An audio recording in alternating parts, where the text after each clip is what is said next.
برجل وبار، سادات کرام،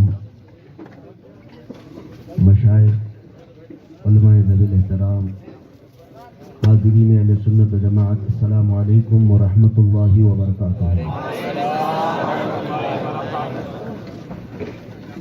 الحمد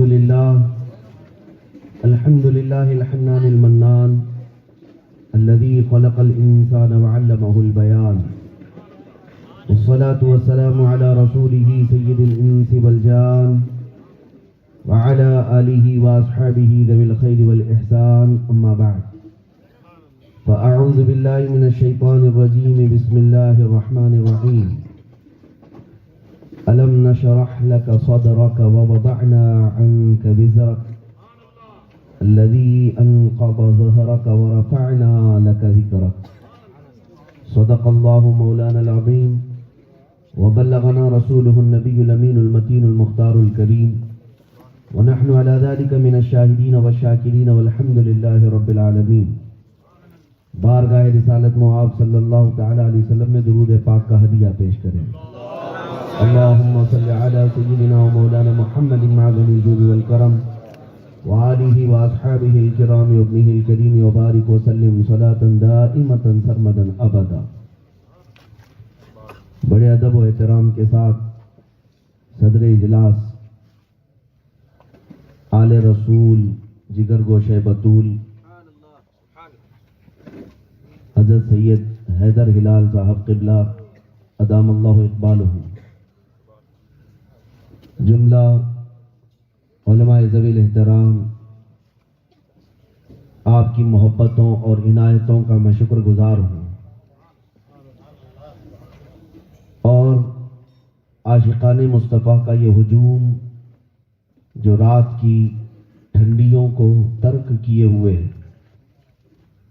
آدھی رات گزر جانے کے بعد بھی کھلے میدان میں جمع ہے، تو وہ صرف اس لیے کہ رات چاہے اندھیری ہو یا سردی ہو یا گرمی ہو، غلام مصطفیٰ اپنے نبی کی بات سننے کے لیے ہر دور میں حاضر رہتا ہے۔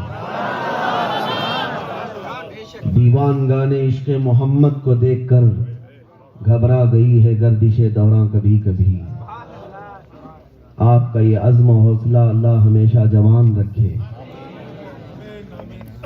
میں لمبے سفر سے گزرتا رہا، آج ورنگل پہنچا تو شام کے وقت مجھے سیدی سرکار معشوق ربانی کی بارگاہ سے دعوت آئی۔ میں توجہ چاہتا ہوں، حضرت معشوق ربانی نے دعوت فرمائی، اپنے دربار میں بلایا، اور سچ بتاؤں کہ جو آج تک میں نے کبھی کسی چیز کا مطالبہ اپنے میزبانوں سے نہیں کیا ہے، اللہ گواہ ہے، نہ ہی مال کے لیے نہ ہی کھانے کے لیے کبھی ہم خواہش ظاہر نہیں کرتے، ہماری عادت نہیں ہے، لیکن یاد اعتراف اس لیے کر رہا ہوں کہ سیدی معشوق ربانی کی بارگاہ میں حاضری، ان کی دعوت پر میں نوید بابا کی کا ذکر نہیں کر رہا ہوں، وہاں پہنچا تو جو جو طبیعت کی خواہشیں تھیں وہ سب کھلائے، ساری چیزیں وہی کھلائیں جس کی انسانی تقاضے اور فطرت کے مطابق کبھی خواہش ہو سکتی ہے۔ لمبے سفر کے بعد، تھکان کے بعد اگر بندہ کچھ کھانے کی خواہش کرتا ہے اور چھپا رکھتا ہے تو ان کے دربار میں وہ ساری چیزیں کھلا دی گئی۔ پھر دربار سے نکلنے کے بعد احساس ہوا کہ سید حیدر ہلال صاحب نے یہ دعوت نہیں دی تھی، یہ معشوق ربانی نے۔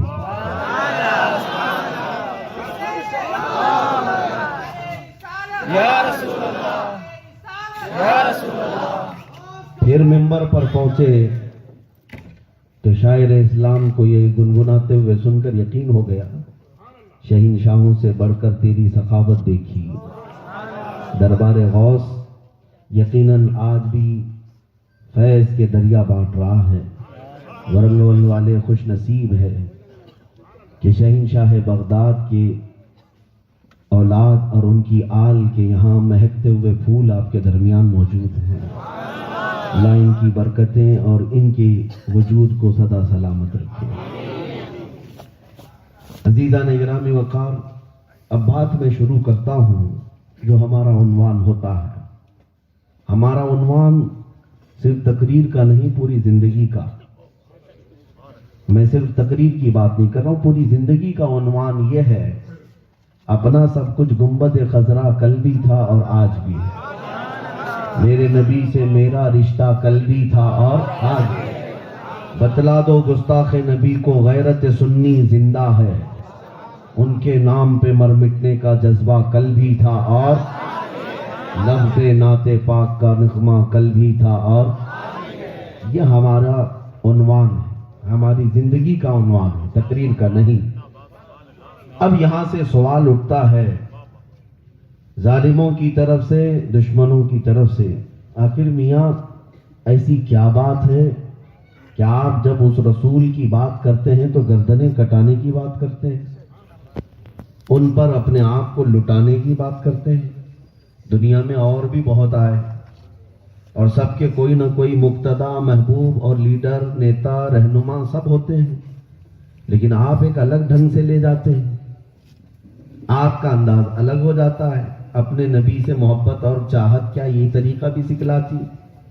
میرے عزیزوں، ہم نے انہیں جواب دیا، تم نے جس سے محبت کی اس کا کوئی بھروسہ نہیں کہ کل تک ہاتھ پکڑے گا کہ نہیں پکڑے گا، اور ہم جس سے محبت کرتے ہیں ہم جنت تک جانے کی ضمانت لیتے ہیں۔ ہاں، ہمارا عقیدہ یہ ہے کہ ہم جس سے محبت کرتے ہیں آمنہ کے لال سے، ایک بار اگر وہ ہمارا ہاتھ پکڑ لے تو نہ دنیا میں چھوڑے گا، نہ قبر میں، نہ حشر میں چھوڑے گا۔ تو کیوں نہ ہم اپنی ذات کو اسی ذات سے وابستہ کریں؟ اور بات بھی پتے کی یہ ہے کہ عقل مند آدمی ڈھونڈ کر کے محبت کرتا ہے، حسن کو بھی دیکھتا ہے، جمال کو بھی، مال و دولت کو بھی دیکھتا ہے، اور ہم نے کائنات میں آمنہ کے لال جیسا حسین کسی کو دیکھا ہی نہیں، تو محبت کرنا تو بنتا ہے۔ ظاہر سی بات ہے اس رسول پاک صلی اللہ تعالی علیہ وسلم سے ہماری جو وابستگی ہے میرے عزیزوں، اس لیے نہیں ہے کہ ہم نے صرف اور صرف تقریروں میں اس رسول کو سنا ہے، بلکہ ہم ایمان والے ہیں، اور قرآن کہتا ہے النبی اولیٰ بالمؤمنین من انفسہم، نبی تو مومنوں سے ان کی جان سے زیادہ قریب ہیں، وہ ہماری جان سے زیادہ قریب ہیں، اس لیے ہم ان سے بے انتہا محبت رکھتے ہیں۔ اعلیٰ حضرت امام احمد رضا خان فاضل بریلوی فرماتے ہیں اللہ کی سرتاب قدم شان ہے یہ، انسان نہیں انسان وہ انسان ہے یہ، قرآن تو ایمان بتاتا ہے انہیں اور ایمان یہ کہتا ہے میری جان ہے یہ۔ عزیزان گرامی، رسول پاک صلی اللہ تعالی علیہ وسلم کی حیثیت جان کائنات ہے، روح کائنات ہے، اصل کائنات ہے، نظام کائنات ہے، مقصد کائنات ہے اور مقصود کائنات ہے۔ رسول پاک صلی اللہ تعالی علیہ وسلم کی ذات مبارکہ کو ابھی ان لوگوں نے سمجھا نہیں۔ اگر حضور پاک صلی اللہ تعالی علیہ وسلم کی ذات پاک کے سیرت کے اوراق الٹتے اور پھر پس منظر پیش منظر سب دیکھتے تو میرے عزیزوں یہ بات بعید نہیں کہ جو ان کے قتل کا ارادہ لے کر تلوار لے کر چلتے ہیں اور وہ اپنی گردن خود دے کر کے آتے ہیں، یہ واقعہ ایک بار نہیں کئی مرتبہ دیکھا گیا۔ حضور پاک صلی اللہ تعالی علیہ وسلم کو جس نے اپنے دل کی نگاہوں سے دیکھا اس نے تلوار تو پھینک دی، اپنی خود کی گردن ان کے قدموں میں رکھ دی، یہ ہر بار دیکھا گیا۔ آج بھی میں یہی کہتا ہوں ان ظالموں سے ایک بار پیشانی کی آنکھیں نہیں دل کی آنکھیں کھول کر پڑھ تو لو میرے محمد کو، رسول پاک صلی اللہ تعالی علیہ وسلم کو دیکھ تو لو، پھر تم بھی پکارو گے جس جگہ پر بھی ہو میں مانتا ہوں اے عقل والو میرا محمد خدا نہیں ہے، مگر دلوں میں یہ نقش کر لو کہ وہ خدا سے جدا نہیں ہے۔ رسول محترم صلی اللہ تعالی علیہ وسلم کی شان اور ان کی عظمت اور ان کے مقام و مرتبے کو ہم جیسے کمتر لوگ کیا بیان کریں. ہزار بار بشویم دہن ز مشکو گلاب ہنوز نام تو گفتن کمال بے ادبیس. یہ عبد الرحمن جامی فنا پر رسول عاشق رسول وہ کہتے ہیں ہزار بار میں اپنے منہ کو مشک اور گلاب کے پانی سے دھو لوں اس کے بعد بھی یا رسول اللہ آپ کا نام زبان پر لینا میں بے ادبی سمجھتا ہوں.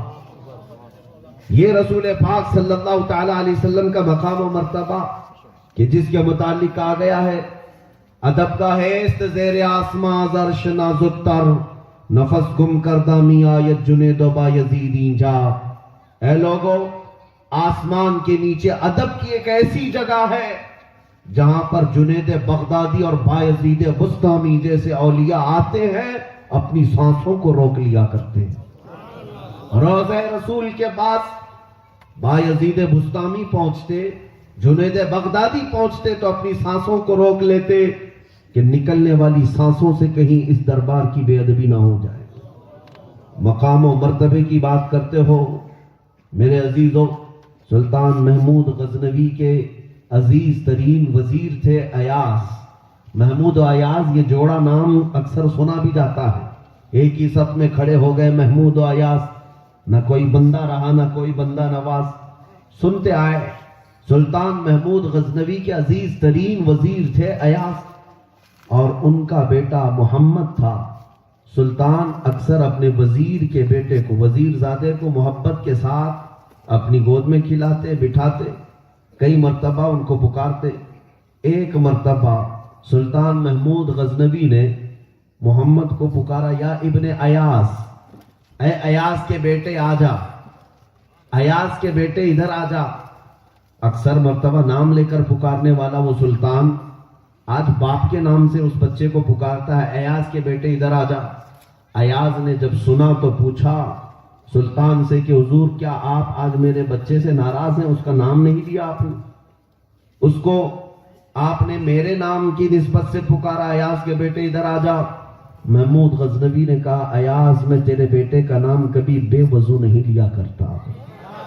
آج میں وضو سے نہیں تھا اس لیے میں نے باپ کے نام سے اسے پکارا. ہزار بار بشویم دہن ز مشک و گلاب ہنوز نام تو گفتن کمال بے ادبیس. عزیزان گرامی وقار اس نبی رحمت نبی آخر الزمان صلی اللہ تعالی علیہ وسلم سے ہم محبت کیوں نہ کریں جن کو اللہ تعالیٰ نے بے مثل و بے مثال بنایا ہے. تیرے خلق کو رب نے جمیل کیا, تیرے خلق کو حق نے عظیم کہا. کوئی تجھ سا ہوا ہے نہ ہوگا شاہ, تیرے خالق حسن و ادا کی قسم. ہم اس نبی آخر الزمان صلی اللہ تعالی علیہ وسلم سے محبت اس لیے کرتے ہیں. اے نوجوانوں دنیا کو یہ بتاؤ کہ تم حضور پاک صلی اللہ تعالی علیہ وسلم کے اخلاق کی ایک جھلک پوری دنیا میں کہیں سے لا کر کے دکھا دو. وہ بناوٹی اخلاق نہیں تھے, وہ رب ذوالجلال کی طرف سے عطا کیے ہوئے مکارم اخلاق تھے. خلقت مبرئا من کل عیب کأنک قد خلقت کما تشاء. حضور پاک کے سچے عاشق حسان بن ثابت نے یہی تو کہا تھا یا رسول اللہ ہر عیب سے اللہ نے آپ کو پاک پیدا کیا, ہر عیب سے آپ کو اللہ نے پاک پیدا کیا. گویا ایسا پیدا کیا ہے جیسے آپ کی مرضی تھی. ایک انسان ہر عیب سے پاک رہنا چاہتا ہے. ہمارے چاہنے سے کیا ہوگا؟ خطائیں ہو جاتی ہیں لیکن نبی رحمت کے چاہنے سے اللہ تعالیٰ ان کو مکمل فرماتا ہے. وہ چہرہ ہے کسی کے پاس جو اٹھ جائے تو قبلہ بدل جائے. وہ آنکھیں ہیں کسی کے پاس جس طرف اٹھ گئی دم میں دم آ گیا. اس نگاہ عنایت پہ لاکھوں سلام. وہ کان ہے کسی کے پاس کہ سینکڑوں میل دور سے اگر کوئی یا محمدہ پکارے تو وہ مدد کے لیے پہنچ جائے. وہ ہاتھ ہے کسی کے پاس, ہاتھ جس سمت اٹھا غنی کر دیا موج بحر سماحت پہ لاکھوں سلام.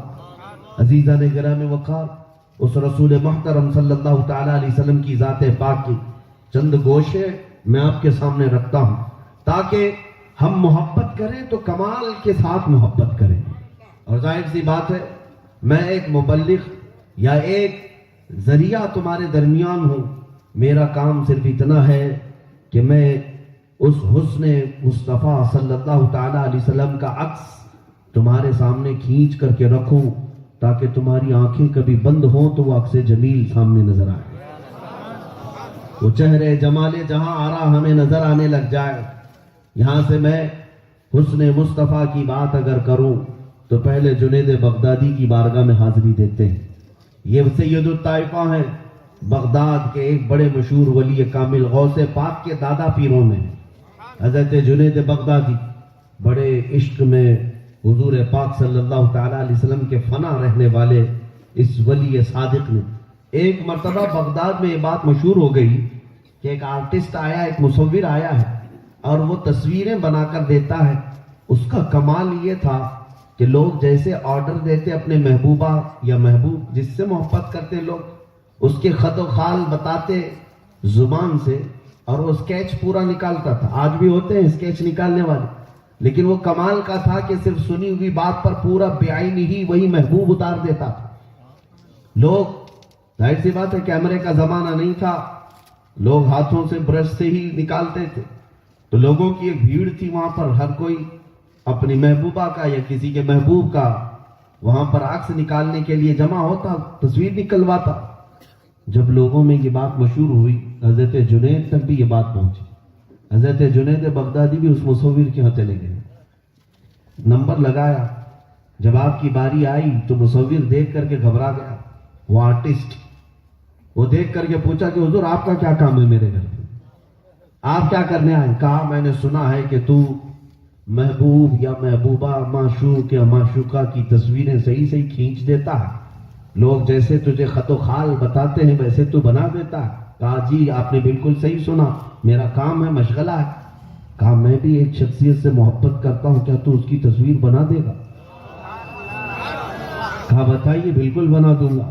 کہا سن، میں خط و خال بتاتا ہوں، میرا محبوب، اس کی آنکھیں دنیا کی سب سے حسین آنکھیں اور اس کی بھویں ملی ہوئی گھنی، پیشانی کشادہ، زلفیں بل کھاتی ہوئی کبھی کندھے تک اور کبھی کانوں کی لو تک، اور ان زلفوں کے بیچ میں کان جب چمکتے تو اندھیری رات میں تاروں کی طرح نظر آتے، اس کی گردن سراہی کی طرح پانی پیتا ہوا نظر آنے لگ جائے، ہاتھ ریشم سے زیادہ ملائم کہ کوئی مسافہ کرے تو ہاتھ نکالنا بھول جائے، سینہ کشادہ، پیٹ سینے کے برابر، قد و قامت اس طرح کہ نبوت کے خط و خال، مکمل جسم بتانے لگے میرے آقا صلی اللہ تعالیٰ علیہ وسلم کا۔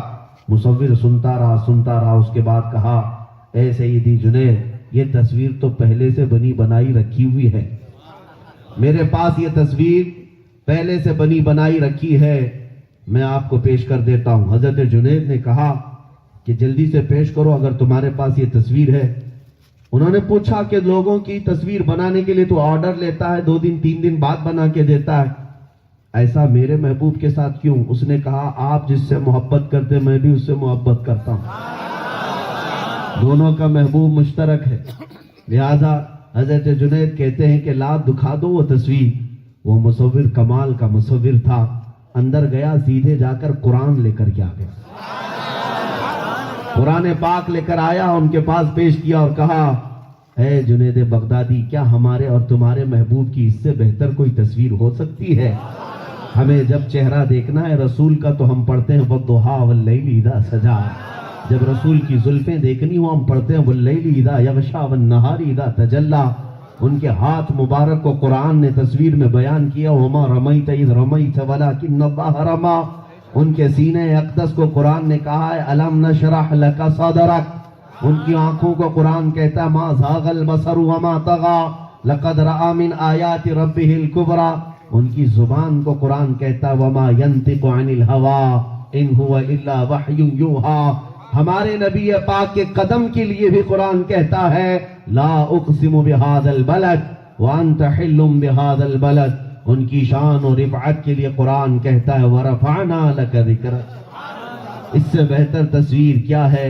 عزیزان گرامی وقار، یہ عاشقوں کی زبان ہے، یہ عاشقوں کی زبان ہے، اور نبی پاک تک اگر کسی کو پہنچنا ہے تو انہی راستوں سے جائے، انہی راستوں سے جائے۔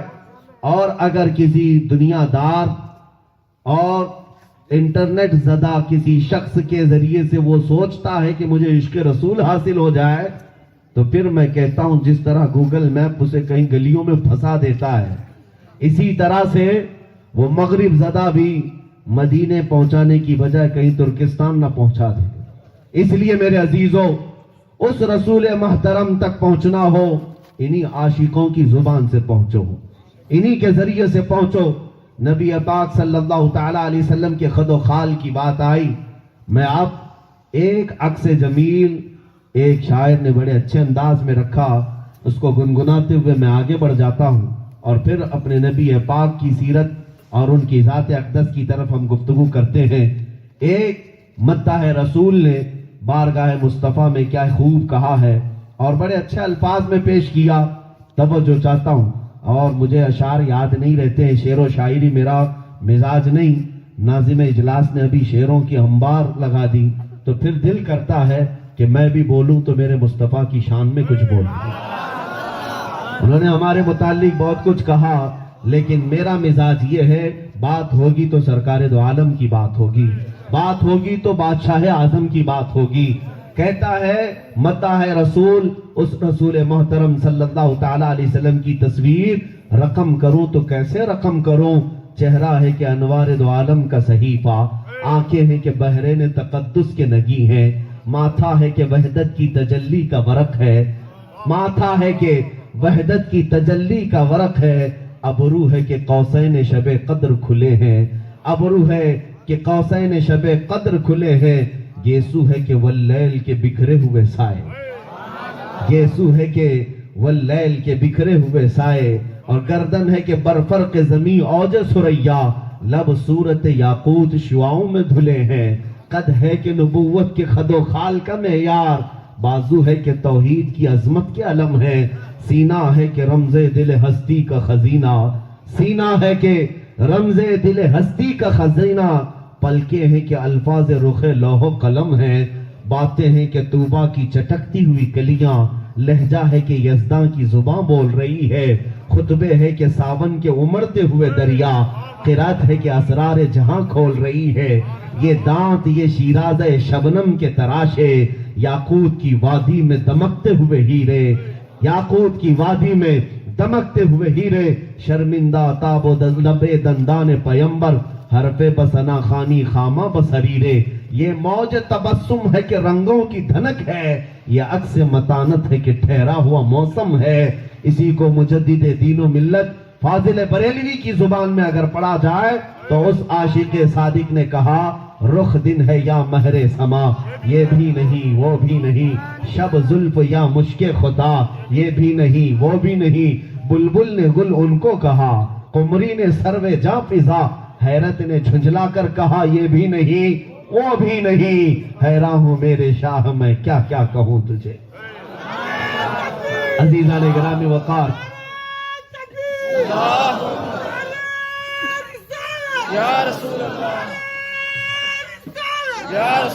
کیا اس ذات پاک سے ملنے کی طرف ہم مومنوں کی نہیں ہونی چاہیے؟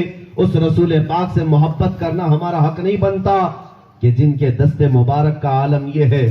صحابہ فرماتے ہیں اندھیری رات تھی، ہم حضور کے دربار میں بیٹھے تھے، اٹھ کر کے ہمیں گھر واپس جانا تھا، رات تاریک ہو چکی تھی، ایک صحابی نے عرض کیا آقا اندھیرا زیادہ ہے، گھر تک پہنچنے کے لیے روشنی کا انتظام نہیں۔ میرے مصطفیٰ کریم صلی اللہ تعالیٰ علیہ وسلم نے فرمایا باہر کوئی لکڑی پڑی ہو تو لے آؤ، لکڑی لے آئے صحابی، حضور نے اپنے ہاتھوں سے اسے مس کیا، اپنے دست پاک سے اس پر مس کیا اور کہا لے جاؤ لکڑی، باہر لے جاؤ، اس کی روشنی پر چلتے رہو گے۔ وہ صحابی کہتے ہیں جیسی ہی لکڑی ہم باہر لے آئے، اس لکڑی سے اتنی روشنی کہ پوری گلی روشن نظر آتی تھی۔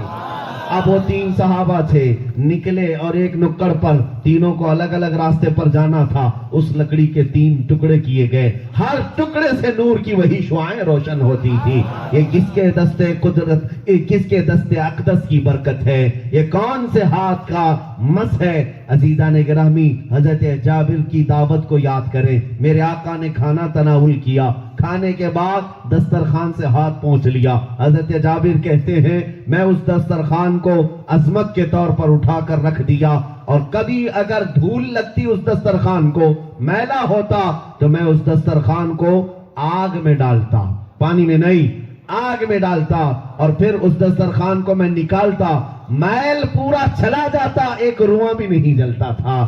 اس لیے کس لیے؟ ارے کپڑے کا ہی تو تھا، جیسے سارے کپڑے آگ میں جلتے یہ کپڑا کیوں نہیں جلتا؟ اس لیے کہ صحابی کا عقیدہ تھا اس کپڑے سے مصطفیٰ کے دست جو لگے ہوئے ہیں، میرے مصطفیٰ کے ہاتھ جو لگے ہیں، اور اس ہاتھ کی برکت یہ ہے میرے عزیزوں، اگر دسترخوان پر لگے تو آگ نہ چھوئے، لکڑی کو اگر پکڑ لے تو روشنی دینے لگے۔ اتنا ہی نہیں، اس ایک دستے پاک میں کتنے خزانے سمائے ہوئے ہیں۔ بدر کے میدان میں صحابہ نہتے آئے ہوئے تھے، سامان جنگ زیادہ لوگ لے کر نہیں آئے تھے، ان میں سے تو چند ہی کے پاس گھوڑے تھے، چند ہی کے پاس ہتھیار تھے، اور وہ بھی تلواریں 8 یا 10 صحابہ کے پاس ایسی تھی جس سے سبزی بھی نہیں کٹتی تھی، وہ لے کر بدر کے میدان میں آئے تھے، کند اور مڑی ہوئی تلواریں۔ لیکن ایک صحابی حضرت عکاشہ کہتے ہیں میرے پاس تو وہ کند تلوار بھی نہیں تھی، میرے پاس کچھ بھی نہیں تھا۔ میں نے عرض کی آقا مجھے بھی لڑنے کا شوق ہے، میں بھی آپ کی ناموس اور آپ کی عزت پر میدان میں اتروں گا، کچھ ہے نہیں میرے پاس۔ میرے آقا نے فرمایا کوئی لکڑی اٹھا لو، کوئی لکڑی اٹھا لو۔ انہوں نے بھی لکڑی اٹھائی، کھجور کا سوکھا ہوا ایک تنا، میرے آقا صلی اللہ علیہ وسلم نے اپنے دست مبارک سے اسے مس کر کے دیا۔ حضرت عکاشہ کہتے ہیں سارے لوگوں کی تلواریں جتنی تیز نہیں چلتی تھی، میری لکڑی اس سے زیادہ تیز چلتی، جس کے جسم پر لگتی گھاؤ پیدا کر دیتی، زخمی کر دیتی، اس لیے کہ وہ دست اقدس سے لگی ہوئی اس لکڑی کو سالوں تک اس لکڑی کی حفاظت کی گئی، برسوں تک وہ لکڑی محفوظ رہی، جنگ بدر میں لڑی گئی۔ عزیزان گرامی وقار، کیوں ہم اس ذات مقدس سے محبت نہ کریں جس کے لعاب پاک کا حال یہ ہے کہ اگر کھاری کنویں میں پڑ جائے تو میٹھا اور شیریں بن جائے، اگر کسی گونگے کی زبان پر لگ جائے تو وہ ناطق اور بولتا ہوا بن جائے، اور اگر کسی پیٹ کے مرض میں مبتلا کو دست حضور کا لعاب پاک لگا دیا جائے اسے شفا ہو جائے۔ صدیق اکبر کے پیر میں سانپ نے ڈس لیا، مولا علی کرم اللہ وجہہ الکریم کی آنکھوں میں خیبر کے موقع پر آشوب چشم تھے، آشوب چشم آنکھیں لال ہو گئی تھی۔ حضرت ابو قتادہ کی آنکھ تیر لگنے کی وجہ سے پتلی باہر آ گئی تھی۔ 3 الگ الگ مرض، 3 الگ الگ تکلیفیں۔ صدیق اکبر کے پیر میں سانپ کاٹا ہے، پیر زہر سے بھر چکا ہے۔ مولا علی کی آنکھ لال ہو چکی ہے، آنکھ کے اندر سرخی ہے۔ ابو قتادہ کی آنکھ کی پتلی باہر ہے، لیکن ایک ہی طبیب حاذق ہے، ایک ہی طبیب روحانی ہے، اور علاج کا طریقہ بھی ایک ہی ہے۔ صدیق کے پاؤں میں بھی لعاب لگایا، حیدر کرار کی آنکھ میں بھی لعاب لگایا، اور ابو قتادہ کی آنکھ کو اندر ڈال کے بھی لعاب لگایا، اور تینوں کی زبان سے سنے۔ حضرت ابو بکر کہتے ہیں مجھے زندگی بھر یہ پتہ ہی نہیں چلتا تھا سانپ اس پیر میں کاٹا تھا کہ اس پیر میں کاٹا تھا۔ لعاب پاک کی برکت ہے، اس رسول کو اللہ تعالیٰ نے بے مثال بنایا۔ کیوں نہ ہم اس رسول پاک پر جان نچھاور کریں، کیوں نہ ہم اس پر فدا ہونے کی بات کریں، اس لیے کہ وہ بے مثال ہے، کائنات کا سب سے اعلیٰ وہ اولا ہے۔ مجدد نے یوں ہی نہیں کہا تھا سارے اونچوں سے اونچا سمجھیے جسے، ہے اس اونچے سے اونچا ہمارا نبی، سارے اچھوں سے اچھا سمجھیے جسے، ہے اس اچھے سے اچھا۔ بولو مسلمانوں، ہے اس اچھے سے اچھا؟ ہاں، اس لیے تو ہم جان نچھاور کرنے کی بات کرتے ہیں۔ اپنے اعلیٰ حضرت نے یہ بھی کہا ہے، سنو، اصل میں سب کے پاس دل بھی ہے اور سب کے پاس سر بھی ہے نا؟ دل بھی ہے، سر بھی ہے، لیکن ایک عاشق کی زبان سے سنیں، سر کس کو کہتے ہیں اور دل کس کو کہتے ہیں؟ خالی کندھے پر کدو کی طرح بوجھ رکھ لینے کو سر نہیں کہتے، اور سینے میں صرف ٹک ٹک کرنے والے دھڑکن والے گوشت کے لتھڑے کو دل نہیں کہتے۔ ایک عاشق صادق کہتا ہے سر دل ہے وہ دل جو تیری یاد سے معمور رہا، دل ہے وہ دل جو تیری یاد سے معمور رہا، ارے سر ہے وہ سر جو تیرے نام پہ قربان گیا، سر ہے وہ سر جو تیرے نام پہ قربان گیا۔ اسی کو سر کہتے ہیں جو ان کے نام پہ قربان ہونے کو تیار ہے، ورنہ کندھوں کا بوجھ ہے۔ اور دل بھی وہی ہے جو ان کی یاد سے معمور ہے، ان کی محبت میں دھڑکتا ہے، وہی دل ہے۔ باقی مجازی عشق میں تڑپنے والا وہ اپنے دل کو کالا کر چکا ہوگا، اپنے دل کو غلیظ کر چکا ہوگا، بہت جلدی ہارٹ اٹیک آنے والا ہے مجازی عاشق کو۔ ہاں، ہم دیکھتے ہیں محبوبہ ادھر چھوڑ کے بھاگی، ادھر وہ زہر پی لیا، اتنی ہی تو ہے محبت تمہاری، اگر کسی دنیا دار سے محبت کیا تھا، دل لگایا تھا، لیلا چھوڑ کر گئی اور یہ پاگل ہو گیا، جگہ جگہ شعر و شاعری کرتا گھومتا ہے اور اپنا درد لوگوں کو سناتے گھومتا ہے، نادان تو نے غلطی پہلے ہی کی، اس لیے کہ مولا نے ایک ہی دل دیا تھا اور وہ بھی تو نے ڈھونڈ کر کسی کو نہیں دیا، دینا تھا تو اس کو دینا تھا جو حشر تک نہیں چھوڑنے والا، اس کو دیتا جو تجھے قبر میں بھی مدد کے لیے آنے کو تیار ہے، حشر میں بھی آنے کو تیار ہے، اور جنت تک لے جانے کی بات ضمانت کے ساتھ کہتا ہے، اس رسول کو دیا ہوتا تو مارا مارا پھر نہیں رہا ہوتا اور ادھر ادھر کی باتیں نہیں کر رہا ہوتا، بلکہ اس محبت میں جو سرشار ہوتا ہے، درد اگر ہو جائے دنیا کا، تکلیف بھی ہو جائے، تب وہ عاشق بھی یوں پکار کر کہتا ہے، میاں تم کیوں فکر کرتے ہو میرے درد کی، جان ہے عشق مصطفیٰ، جان ہے عشق مصطفیٰ، روز فضوں کرے خدا، جس کو ہو درد کا مزہ ناز دوا اٹھائے کیوں؟ ہم کو تو اس نبی پاک کی محبت میں اگر 1000 درد دیے جائیں، ہر درد میں ایک الگ لذت ہے، ہر درد میں ایک الگ مزہ ہے، اور میرے عزیزو اس رسول پاک صلی اللہ تعالیٰ علیہ وسلم کے خد و خال کی بات کر رہا ہوں، پہلے میں جس میں ناز کی چند جھلکیاں رکھ دوں تاکہ محبت میں اضافہ ہو۔ مومنین، اے جماعت اہل سنت، میں آپ سے مخاطب ہوں، اور جب رسول پاک کا تذکرہ کیا جاتا ہے تو صرف اس لیے نہیں کہ نعرے لگائے جائیں اور محفل میں گرمی پیدا کی جائے، بلکہ میرا یہ وجدان ہے کہ جب جب نبی مکرم کی باتیں کی جاتی ہیں ایمان میں اضافہ ہوتا ہے، آنکھوں کا نور بڑھ جاتا ہے، دل کا سرور بڑھ جاتا ہے، اور اس لیے ہم اس مصطفیٰ کریم صلی اللہ تعالیٰ علیہ وسلم کو بار بار اپنی قوم کے سامنے سناتے رہتے ہیں۔ اگر نبی پاک کو بچپن سے سنا نہیں ہوتا تو آج یہ ماحول نہیں ہوتا، یہ رونق نہیں ہوتی۔ ہمارے بزرگوں کا فیض ہے ہم پر، ہمارے والدین کا فیض ہے ہم پر کہ انہوں نے بچپن سے یہ تربیتیں کی ہیں۔ میں سو جاؤں یا مصطفیٰ کہتے کہتے، کھلے آنکھ میری صلی علیہ کہتے کہتے، ہم جب عقل اور ہوش سنبھالنے لگے، مسجدوں میں جانے لگے، تو ہماری مسجدوں سے بھی آواز گونجتی رہی، یا نبی سلام علیکہ، یا رسول سلام علیکہ، مصطفیٰ جان رحمت پہ لاکھوں سلام، شمع بز میں ہدایت پہ لاکھوں سلام۔ اس زمانے سے کان سننے کے عادی ہو گئے جب ابھی عقل تمیز نہیں کر پاتی تھی۔ یہ بزرگوں کا فیض ہی تو ہے، اس رسول کا بار بار تذکرہ کرتے کرتے آج ہمارے دلوں میں ان کی محبت پنہا کر دی ہے، ان کی محبت ڈالی ہے۔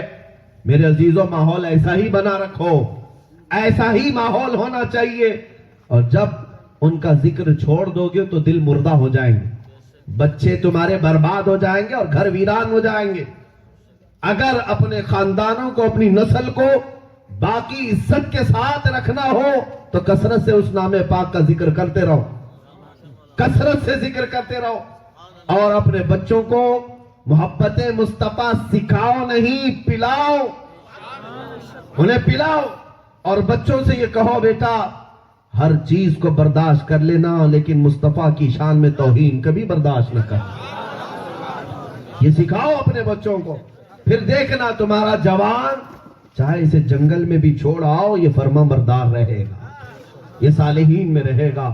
مصطفیٰ کا غلام آوارہ نہیں ہوتا، جس کی پرورش حضور کی محبت کے ساتھ کی گئی ہو، جوانی میں بھی اس کی زبان مٹھاس ہی دے گی۔ نعرہ تکبیر، نعرہ تکبیر، نعرہ رسالت، نعرہ رسالت، بتی بتی پھول پھول، بتی بتی پھول پھول، اہل سنت۔ میرے عزیزو، ہم بات کرتے ہیں صحابہ کیوں اس قدر لگاؤ رکھتے تھے میرے آقا صلی اللہ تعالیٰ علیہ وسلم سے۔ دیکھو تو ذرا صحیح، حضور جب وضو کرتے صحابہ جمع ہو جاتے تھے، اور حضور پاک صلی اللہ علیہ وسلم کلی کرتے، صحابہ اپنے ہاتھوں میں پانی لے لیتے، چہرہ دھوتے تو اپنے دامن کو پکڑ لیتے، اور میرے آقا صلی اللہ تعالیٰ علیہ وسلم کے وضو کے قطرات کو صحابہ اپنے ہاتھوں میں اور دامن میں لے کر اپنے چہرے سے مل لیتے اور جسم پر لگا لیتے تھے۔ کیوں؟ اس لیے کہ ان کا عقیدہ تھا کہ اس جسم سے لگا ہوا پانی بھی شفا دیتا ہے، اس جسم سے لگا ہوا پانی بھی شفا کا ضامن ہے۔ عزیزان گرامی، حضور پاک صلی اللہ تعالیٰ علیہ وسلم ام سلیم کے گھر کبھی آرام کرنے کی غرض سے تشریف لاتے دوپہر کے وقت. یہ ام سلیم حضرت انس کی ماں حضور کی صحابیاں ہیں. ایک بار میرے آقا آرام فرما رہے، دھوپ دوپہر کی کڑی تھی اور گرمی تھی، اور جب بستر پر آپ آرام فرماتے پیشانی سے پسینے کے قطرات نکل نکل کر کے نیچے ٹپکتے تھے. ام سلیم صحابیاں ہیں، وہ اپنے گھر میں ایک شیشی لے کر کے آتی اور حضور کا پسینہ جیسے ٹپکتا اس کو شیشے میں رکھ لیتی، جمع کر لیتی تھی. میرے آقا صلی اللہ تعالی علیہ وسلم کی نیند کھلی، آپ کی آنکھ کھلی. آپ نے پوچھا ام سلیم یہ کیا کرتی ہو؟ دیکھو قربان جاؤ میرے عزیزوں، صحابہ نے ہی ہمیں دین منتقل کر کے بتایا. اصل دین تو اس نبی پاک کی ادب کا نام ہے. ہاں، اصل الاصول بندگی استاجور کی ہے، یہی ہمیں بزرگوں نے سکھایا. حضرت ام سلیم کہتی ہیں یا رسول اللہ صلی اللہ علیہ وسلم، ہم اس کو جمع کرتے ہیں اور عطر کے طور پر استعمال کرتے ہیں. کہا عطر کے طور پر؟ وہ بھی کہاں؟ جب بھی مدینے میں کسی کی شادی ہوتی ہم دلہنوں کو یہ عطر لگاتے ہیں. کون؟ پسینے کی بات کر رہا ہوں. حضور پاک صلی اللہ علیہ وسلم کے جسم ناز سے نکلے ہوئے پسینے کو دلہنوں کے لیے عطر کے طور پر استعمال کرتے. روایات یہ بتاتی ہیں مدینے کی جن دلہنوں کو وہ پسینے مبارکہ عطر کے طور پر لگایا گیا تھا، زندگی بھر ان کے جسم میں خوشبو آتی رہی. اتنا ہی نہیں بلکہ ان کی اولاد کی اولاد کی اولاد 7ویں پشت تک وہ خوشبو آتی تھی، وہ خوشبو آتی رہی. اسی لیے شاعر نے کہا ہے صبا نہ چھیڑ ابھی سنبل و گلاب کا ذکر، ہم اپنے نبی کے پسینے کی بات کرتے ہیں، نہ میں کا ذکر نہ پینے کی بات کرتے ہیں، ہم اہل دل ہیں صرف مدینے کی بات کرتے ہیں. عزیزان گرامی وقار، یہ صحابہ اکرام رضوان اللہ تعالیٰ علیہ مجمعین نے خود ہی ہمیں منتقل کر کے بتایا. وہ صحابہ پر میں قربان جاؤں، میں جب بھی نبی پاک صلی اللہ تعالیٰ علیہ وسلم کا دیدار کرنا ہوتا ہے ہم حدیثیں پڑھتے ہیں، قرآن کو پڑھتے ہیں. میرے آقا صلی اللہ تعالیٰ علیہ وسلم کو صحابہ نے کیسے کیسے بیان کیا. وہ جب تصور میں لاتے ہیں تو چہرے جمال جہاں آرا کے عکوس ہمارے ذہنوں پر مرتب ہونے لگ جاتے ہیں. آپ کو پتا ہے صحابہ یہ بھی دیکھتے تھے کہ حضور پاک کی داڑھی مبارک میں کتنے بال سفید ہوئے. 63 سال کی عمر میں صحابہ کہتے ہیں 14 بال سفید تھے، 14 بال سفید تھے. اس کے علاوہ یہ صحابہ گنتے تھے. داڑھی مبارک کے متعلق ایک صحابی سے پوچھا گیا حضور پاک صلی اللہ تعالیٰ علیہ وسلم ظہر کی نماز میں قرات کرتے تھے کہ نہیں کرتے تھے؟ آپ کو بھی پتا ہے نا ظہر اور عصر میں امام قرات نہیں کرتا ہے زور سے، جہری قرات یعنی بلند آواز سے نہیں ہوتی ہے، لیکن ہلکی آواز میں اندر اندر کرتا ہے کہ نہیں کرتا ہے، یا خاموش کھڑا رہتا ہے؟ یہ کیسے پتا آپ کو؟ آپ تو پیچھے کھڑے رہتے ہیں. صحابی سے پوچھا گیا رسول پاک صلی اللہ تعالیٰ علیہ وسلم ظہر میں عصر میں بلند آواز سے تو قرات نہیں کرتے تھے لیکن کیا آہستہ دل میں پڑھتے تھے؟ وہ صحابی کہتے ہاں پڑھتے تھے، ہاں پڑھتے تھے. ان سے پوچھا گیا آپ کو کیسے پتا؟ آپ تو پیچھے رہتے. لیکن صحابہ کا عقیدہ بھی دیکھیں، ان کا یہ عقیدہ تو تھا جو بریلی کے امام نے کہا تھا کعبہ تو دیکھ چکے، کعبے کا کعبہ دیکھ. صحابی رسول کہتے ہیں ہاں پڑھتے تھے، اس لیے کہ میں نماز میں حضور کو دیکھتا تھا، حضور کی داڑھی ہل رہی ہوتی تھی. اس کا مطلب ہے کہ وہ آہستہ قرات کر رہے ہوتے. صحابہ کی نمازوں میں بھی رسول پاک کا خیال اور حضور پاک کا دیدار، یہی تو ایمان کی علامت ہے میرے عزیزوں. ان ظالموں کو کیا بتائیں جنہوں نے کتابوں میں لکھ ڈالا کہ رسول کا خیال آ جانا گدھے اور بیل کے خیال سے بدتر. نعوذ باللہ من ذالک. یہ سب سے بڑے گستاخ رسول نکلے، یہ ایسے گستاخ کہ ان کا قتل واجب تھا. اگر اسلامی حکومت ہوتی ظاہر سی بات ہے کہ نبی مکرم صلی اللہ تعالیٰ علیہ وسلم کے خیال کو تشبیہ دیا جانوروں سے. صحابہ کرام رضوان اللہ تعالیٰ علیہ مجمعین سر اٹھا کر دیکھتے. آپ کو حدیث میں سناؤں مسلم شریف کی بھی، بخاری میں بھی، آخری زمانہ میرے آقا صلی اللہ علیہ وسلم کا وفات سے 2-4 دن قبل کی بات ہے. میرے آقا صلی اللہ تعالیٰ علیہ وسلم نماز پڑھانے کے لیے باہر نہیں آ رہے تھے، حضرت ابو بکر صدیق امامت کر رہے تھے. 17 نمازیں حضرت ابو بکر صدیق نے پڑھائی حضور کی زندگی میں. ایک وقت ایسا ہے مغرب کی اذان ہو چکی، حضرت بلال تھے یا جو بھی صحابی رہے ہو، اور جماعت کے لیے صفیں درست ہو گئی. حضرت ابو بکر صدیق رکعت باندھ لی، لیکن حضور پاک کا حجرہ اچانک کھلا. صحابہ کہتے ہیں سب مڑ کر کے حضور کو دیکھنے لگے. آپ مدینے جائیں گے تو پتا چلے گا قبلہ اس طرف ہے، رسول کا روضہ اس طرف ہے. بالکل اگر قبلے کی طرف کھڑے رہیں گے تو بائیں ہاتھ کی طرف حضور کا روضہ، وہی حضور کا گھر تھا، وہی حضور کا حجرہ تھا. میرے آقا جب حجرے سے نکل رہے ہیں اور صحابہ قبلے کی طرف منہ کر کے، جب گھر کا دروازہ کھلا تو صحابہ پورے مڑ کر دیکھنے لگے، اور پیچھے سے آوازیں بلند ہوئی نماز میں کہ رسول اللہ تشریف لے آئے. اور حضرت ابو بکر مصلی سے ہی پیچھے بھی ہٹنے لگے. میاں وہ نماز کون سی تھی ان کی؟ وہ نماز کون سی تھی؟ یہاں کسی اور کی تعظیم میں آگے پیچھے ہو گئے تو نماز چلی جائے گی، چاہے وقت کا بادشاہ ہو، وقت کا مفتی ہو، مجدد ہو. یہاں اگر کسی اور کے لیے نماز میں تعظیم کرنے کی غرض سے ادھر ادھر ہو گئے، صفوں کو درست کرنے میں یا صف خالی ہے تو آگے بڑھنا پیچھے بڑھنا مسائل الگ ہے، باقی کے لیے اجازت نہیں دی گئی. لیکن وہ صحابہ کی نماز کیسی تھی کہ رسول پاک صلی اللہ تعالی علیہ وسلم کی ادب میں چہرہ بھی پھیر لیتے اور مصلی سے پیچھے بھی ہٹ جاتے، اور ان کی نماز خراب نہیں. یہاں تک کہ اگر حضور پاک نے کسی کو بلا لیا نماز کے عالم میں اور وہ نماز چھوڑ کر کے حضور کے کام کے لیے چلے گئے، 2 رکعت پڑھے تھے 4 والی میں، حضور نے اگر بازار بھیجا اور سامان خریدنے کے لیے، جتنی دیر ان کی سامان خریدنے میں لگ جائے، بازار جائیں، لوگوں سے ملاقات کریں، واپس سامان رکھیں لا کر، تو حکم یہ ہے کہ وہ جہاں نماز چھوڑے تھے وہیں سے آگے کنٹینیو کریں. پہلے جو 2 رکعت چھوڑ کر کے گئے وہ نماز ان کی خراب نہیں ہوگی، جہاں چھوٹی تھی وہیں سے آ کر کمپلیٹ کریں، کنٹینیو کریں. اگر ہمارے ساتھ ایسا معاملہ ہو تو ہمیں اثر نو شروع سے پڑھنا پڑے گا. صحابی کے لیے حکم یہ تھا، حضور بلائے تو پوچھا گیا کیوں ایسا مسئلہ ہے؟ ارے میاں بازار گئے، لوگوں سے ملاقات کیا، سامان خریدا، لائے، ادھر سے ادھر، اتنا زیادہ چلت پھرت ہو گئی، پھر بھی نماز وہیں سے شروع کریں جہاں چھوڑ کر گئے تھے. تو مسئلہ یہ بتایا گیا اس لیے کہ وہ رسول کی اطاعت میں تھے. اصل الاصول بندگی استاجور کی ہے. اعلیٰ حضرت فاضل بریلوی نے یہی تو سمجھایا. ثابت ہوا کہ جملہ فرائض فرو ہیں، ثابت ہوا کہ جملہ فرائض فرو ہیں، اصل الاصول بندگی استاجور کی ہے. نبی پاک صلی اللہ تعالی علیہ وسلم کے اس شہر جمال جہاں آرا کی بات کرتا ہوں جس کے لیے ہم سب تمنائی ہیں، ہم سب تڑپ رکھتے ہیں، آس رکھتے ہیں، امید رکھتے ہیں ایک بار اس چہرے جمال جہاں آرا کی زیارت ہمارے خوابوں میں وہ ہو جائے. کیا آپ کی تمنا نہیں ہے مسلمانوں؟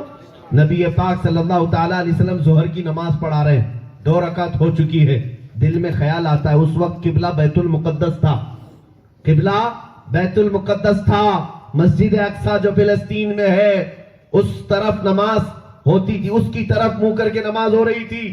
مدینہ پاک میں بھی تقریباً 17 مہینے تک بیت المقدس کی طرف منہ کر کے نماز ہوتی رہی. ظہر کی نماز 2 رکعت ہو چکی، دل میں خیال آیا میرے آقا صلی اللہ علیہ وسلم کو کہ کاش ہمارا قبلہ کعبہ ہوتا تو اچھا ہوتا. اور کعبہ اور بیت المقدس مدینے میں بالکل اپوزٹ سائیڈ ہے. بیت المقدس سامنے ہے تو کعبہ بالکل پیچھے سائیڈ ہے، اپوزٹ سائیڈ میں مدینہ طیبہ کے اس لوکیشن میں. میرے آقا صلی اللہ علیہ وسلم کے دل میں خیال آیا، اور اس خیال کے آتے آپ صلی اللہ علیہ وسلم چہرہ آسمان کی طرف اٹھا رہے تھے. 1 بار اٹھایا، 2 بار اٹھایا. چہرہ جب حضور آسمان کی طرف اٹھا رہے تھے جبرائیل امین آیت لے کر کے اترے. نماز کے عالم میں آیت آئی، قد نرا تقلب وجہک فی السماء فلنولینک قبلۃ ترضاها. رب فرماتا ہے محبوب ہم آپ کا چہرہ اٹھانا دیکھ رہے ہیں، آپ کا چہرہ آسمان کی طرف اٹھانا ہم دیکھ رہے ہیں، ان قریب آپ کو اس قبلے کی طرف ہم پھیر دیں گے جہاں آپ کی رضا ہے. قبلۃ ترضاها، جہاں آپ کی مرضی ہے اس طرف پھیر دیں گے. آیت کا اتنا ٹکڑا آیا, میرے آقا پھر چہرہ اٹھائے, جبرائیل آگے کی آیت لے کر کے آئے, فَوَلِّ وَجْهَكَ شَطْرَ الْمَسْجِدِ الْحَرَامِ. دیر کس بات کی نبی, ابھی اسی حالت میں آپ قبلہ اپنا منہ کعبے کی طرف فرما لیں, اسی حالت میں کعبے کی طرف آپ پھر جائیں. 2 رکعت ہوئی ہے, 2 رکعت ہوئی ہے, اسی 2 رکعت میں میرے نبی پاک کو حکم دے دیا گیا, آپ کی مرضی ہے اے نبی, آپ کا قبلہ کعبہ ہونا چاہیے, آپ ابھی پھر جائیں. ارے وہ ظہر ہو جاتی, کمپلیٹ ہو جاتی, اثر سے کام شروع ہو جاتا, نیا قبلے کا اعلان اثر سے ہوتا. یہ مولا کریم کی محبت کو دیکھیں, وہ اپنے نبی پاک کی مرضی کو قضا بھی نہیں ہونے دیتا. ہاں, اسی لیے اعلیٰ حضرت نے کہا ہے نا کہ خدا کی رضا چاہتے ہیں جو عالم, اور خدا چاہتا ہے رضا محمد, خدا چاہتا ہے رضا محمد. اسی حالت میں میرے آقا کو پھرنے کا حکم ہوا. رسول پاک اپنا چہرہ پھیر لیے. اب ظاہر سی بات ہے, امام اگر قبلے کی طرف جو سامنے منہ کر کے کھڑا ہو, پیچھے صفیں لگی ہوں, جب امام گھوم جائے گا تو پیچھے والے کیا ہوں گے, آمنے سامنے ہو جائیں گے, سب مقتدی آمنے سامنے ہو جائیں گے.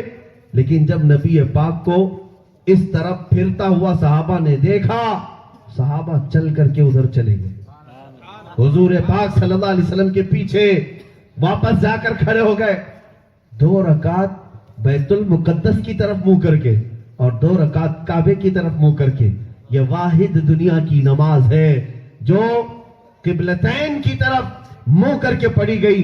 یہ واقعہ میں نے صرف اس لیے رکھا, اے عزیزو, اس چہرے جہاں جمال جہاں آرا کی ہم تمنا کیوں نہ رکھیں کہ اگر وہ آسمان کی طرف اٹھے تو ہزاروں سال کا قبلہ بدل جاتا ہے.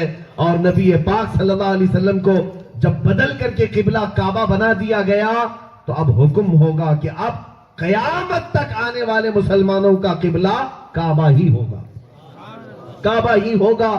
رسول پاک صلی اللہ تعالی علیہ وسلم کے اس تمام خد و خال کو رکھنے کے بعد اب میں آپ کو بتاتا ہوں میرے عزیزوں, صحابہ یوں ہی شہدائی نہیں تھے, یوں ہی فدائی نہیں تھے.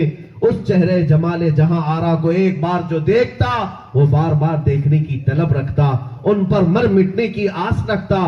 اسی کو امام اہل سنت نے کہا ہے, حسن یوسف پہ کٹی مصر میں انگشت زنا, سر کٹاتے ہیں تیرے نام پہ مردان عرب. ہم نے پڑھا ہے یوسف علیہ السلام کا حسن و جمال دیکھ کر مصر کی عورتوں نے اپنی انگلیاں کاٹ لی تھی. واقعہ معلوم ہے, واقعہ معلوم ہے نا. یوسف علیہ السلام کو زلیخا بڑی محبت کرتی تھی, اور وہ حسین, دنیا کے حسین معجزے میں حسن دیا گیا تھا. زلیخا کو جب عورتوں نے تانا مارا کہ ایک شادی شدہ عورت جوان یوسف سے اس قدر لگاؤ رکھتی ہے, تو زلیخا نے اپنی محبت کا راز دکھانے کے لیے عورتوں کو دعوت دی. سب کے ہاتھوں میں لیمو اور چاقو دیا اور کہا جب میں کہوں تو یہ لیمو کاٹ دینا. اور زلیخا نے حضرت یوسف کو سجا سوار کر ان عورتوں کے حال میں پیش کیا. جب حضرت یوسف آئے عورتیں دیکھتی رہ گئیں. زلیخا نے کہا اب لیمو کاٹ دو. ان کے ہاتھوں سے لیمو چھوٹ گیا اور چھری سے ان کی چاروں انگلیاں کٹ گئی, انگلیاں کٹ گئی. میاں انگلی کٹنا معمولی بات نہیں, لیکن جب 4 انگلیاں کٹ گئی, وہ بھی عورت کاٹے گی, عورت کاٹے گی اپنی انگلی. وہ چھوٹی سی چھپکلی سے چلاتی ہے, جھینگر کو دیکھ کر کے گھر میں تماشا بناتی ہے, 4 انگلیاں کیسے کاٹ لی. عورت ذاتی الگ ہے. 4 انگلیاں کاٹی نہیں, کٹ گئی. کاٹنا اور ہوتا ہے, کٹنا اور ہوتا ہے. کاٹنا ارادے کے ساتھ اور کٹنا بے ارادے کے ساتھ ہوتا ہے. عورتیں دیکھتی رہی اور حسن میں مگن ہو گئی اور کٹ گئی, پتہ نہیں چلا. جیسے کچھ بچے گیم کھیلنے میں مصروف رہتے ہیں, ہاں ایسے مصروف ہوتے ہیں کہ ان کے آس پاس کی ساری چیزیں ہٹا لو, انہیں کچھ پتہ نہیں چلتا. ہاں کچھ مائیں ہیں بچوں کو گیم سامنے دے کر ایسا موہ کرتی ہیں اور ان کے منہ میں جو ڈالو وہ کھاتا چلا جاتا ہے. ہاں چاہے اس کے منہ میں کھانا ڈالو, کیچڑ ڈالو, پتھر ڈالو, وہ چباتا رہتا ہے کیونکہ مگن ہے, اس میں موہ ہو گیا ہے. انسان کی محویت کا ایک وقت ہوتا ہے, وہ جس چیز سے محبت کرتا ہے یا جو چیز اسے بھا جاتی ہے اس میں ڈوب جاتا ہے, غرق ہوتا ہے, اور ایسا ڈوب جاتا ہے کہ دنیا و ما فیہا سے بے خبر ہوتا ہے. یہ ہماری اور آپ کی بات ہے میرے عزیزوں، دنیا میں غرق ہو کر کے ہمیں دوسروں کی چیزوں کا احساس نہیں ہوتا۔ حیدر کرار مولا کائنات کی بات بھی یاد آتی ہے، ان کی پنڈلی میں تیر چبھا تھا، نکل نہیں رہا تھا، اور تیر گوشت کے ساتھ چمٹا ہوا تھا۔ لوگوں نے یہی کہا جب حضرت علی نماز پڑھنے لگے تب تیر نکالا جائے۔ آپ نماز کے عالم میں تھے، لوگوں نے تیر کھینچ کے نکالا۔ تیر نکالنے کا درد کیا ہوتا ہے، لیکن نماز مکمل ہو گئی تو حضرت علی نے پوچھا میرے جسم، میرے پیر میں جو تیر چبھا تھا کب نکالا گیا؟ یہ محویت ہوتی ہے، غرق ہونے کا ایک انداز ہوتا ہے، اور ہر ایک کا اپنا اپنا انداز، وہ کس میں ڈوبتا ہے یہ اس کی مقدر کی بات ہے، کس چیز میں وہ فنا ہوتا ہے اس کے مقدر کی بات ہے۔ میں جو بات عرض کر رہا تھا وہ یہ ہے، مصر کی عورتیں آج بھی ہیں، مصر کی عورتیں، مصر ہم بھی رہ کر کیا ہے، بہت زیادہ حسن پر اترانے والی، ہیلے بہانے کرنے والی، لوگوں کو اپنے دامے فریب میں پھنسانے والی، بہت سارے معاملات ہیں۔ بہرحال مصر کی عورتوں کی انگلیاں کٹ گئی حسن یوسف دیکھ کر۔ اب ایک عاشق صادق نے کیا جمع کر کے میرے آقا صلی اللہ علیہ وسلم کی مدح سرائی کی، یوں کہتا ہے حسن یوسف پہ، حسن یوسف پہ کٹی، کاٹی نہیں کٹی، مصر میں، کہاں؟ مصر میں انگشت، انگشت کہتے ہیں انگلیوں کو، زنا عورتوں کی انگلیاں مصر میں کٹ گئی، کس پر؟ حسن یوسف پر۔ اب اس کے بدلے میں جو مصرع لکھا ہے امام اہل سنت نے، 5 چیزوں کا ذکر پہلے مصرے میں تھا، حسن یوسف، مصر کٹ گئی، انگلیاں عورتوں کی، 5 چیزوں کا ذکر پہلے مصرے میں، اور اس کے بدل میں دوسرا مصرع آتا ہے، سر کٹاتے ہیں، سر کٹاتے، انگلیوں کی بجائے یہاں سر، اور وہاں کٹ گئی تھی، یہاں کٹاتے ہیں، وہاں حسن پہ، یہاں تیرے نام پہ، وہاں حسن پہ کٹی تھی، یہاں صرف تیرے نام پہ، اور وہاں عورتوں نے کٹائی تھی مصر کی، لیکن یہاں عرب کے جوان بہادر کٹاتے ہیں۔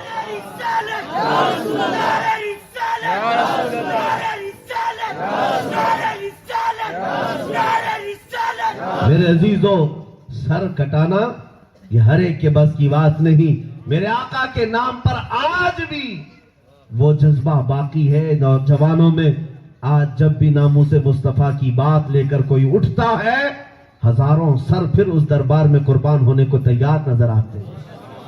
آپ نے دیکھا نہیں اس رسول محتشم کو، لیکن آج بھی وہی جذبہ ہے، سر کٹاتے ہیں تیرے نام پہ یا رسول اللہ، صرف تیرے نام پہ۔ میرے عزیزو، آپ اپنی حیثیت، اپنی ویلیو سمجھو، تم دنیا کی مقدس ترین جماعت ہو، اس لیے کہ میرا ایک چیلنج ہے، پوری دنیا کی قوموں میں صرف واحد قوم یہ مسلمان ہے جو آج تک اپنے خدا کو دیکھی نہیں، لیکن روز اس کی بارگاہ میں سجدہ کرتی، روز سر جھکاتی، دیکھا نہیں سر جھکاتی ہے، اور اپنے نبی کو دیکھا نہیں لیکن گردن دینے کی بات کرتی۔ دنیا والے دوسروں کی بات الگ ہے، وہ صورت کے سامنے جھکتے ہیں یا مورت کے سامنے، ہاں ان کا حال ہے، سامنے کچھ ہونا چاہیے تبھی جھکنے کا دل کرتا ہے، جب تک سامنے نہ ہو تب تک جھکنے کا دل نہیں کرتا۔ تم دنیا کی واحد قوم ہو اپنے خدا کو دیکھے بغیر جھکتے ہو۔ ہاں وہاں پر پرچار کر کر کر کر کے لوگوں کو جمع کرنا پڑتا ہے، خون گرم کرنے کے لیے انہیں حلالی حرامی کیا کیا بولنا پڑتا ہے، تب جا کر کے کچھ نٹھلے جمع بھی ہو جاتے ہیں، لیکن قربانی کا جذبہ نہیں۔ دارو پلا کر کے نچانا تو انہیں آتا ہے، ہوش و حواس میں گردن کٹانے کی بات اگر کوئی کرتا ہے تو صرف غلام مصطفیٰ کرتا ہے، صرف غلام محمد کا یہ جذبہ ہے۔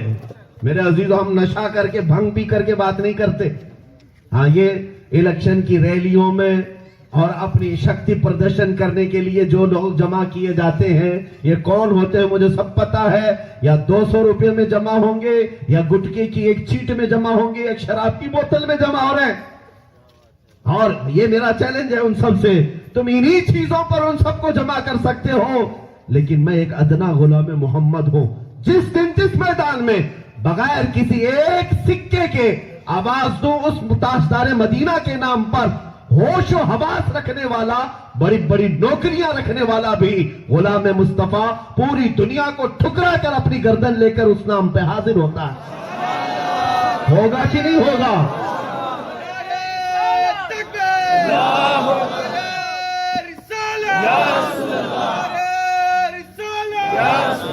میرے عزیزوں, دو بڑی طاقتیں ہمارے پاس ہیں.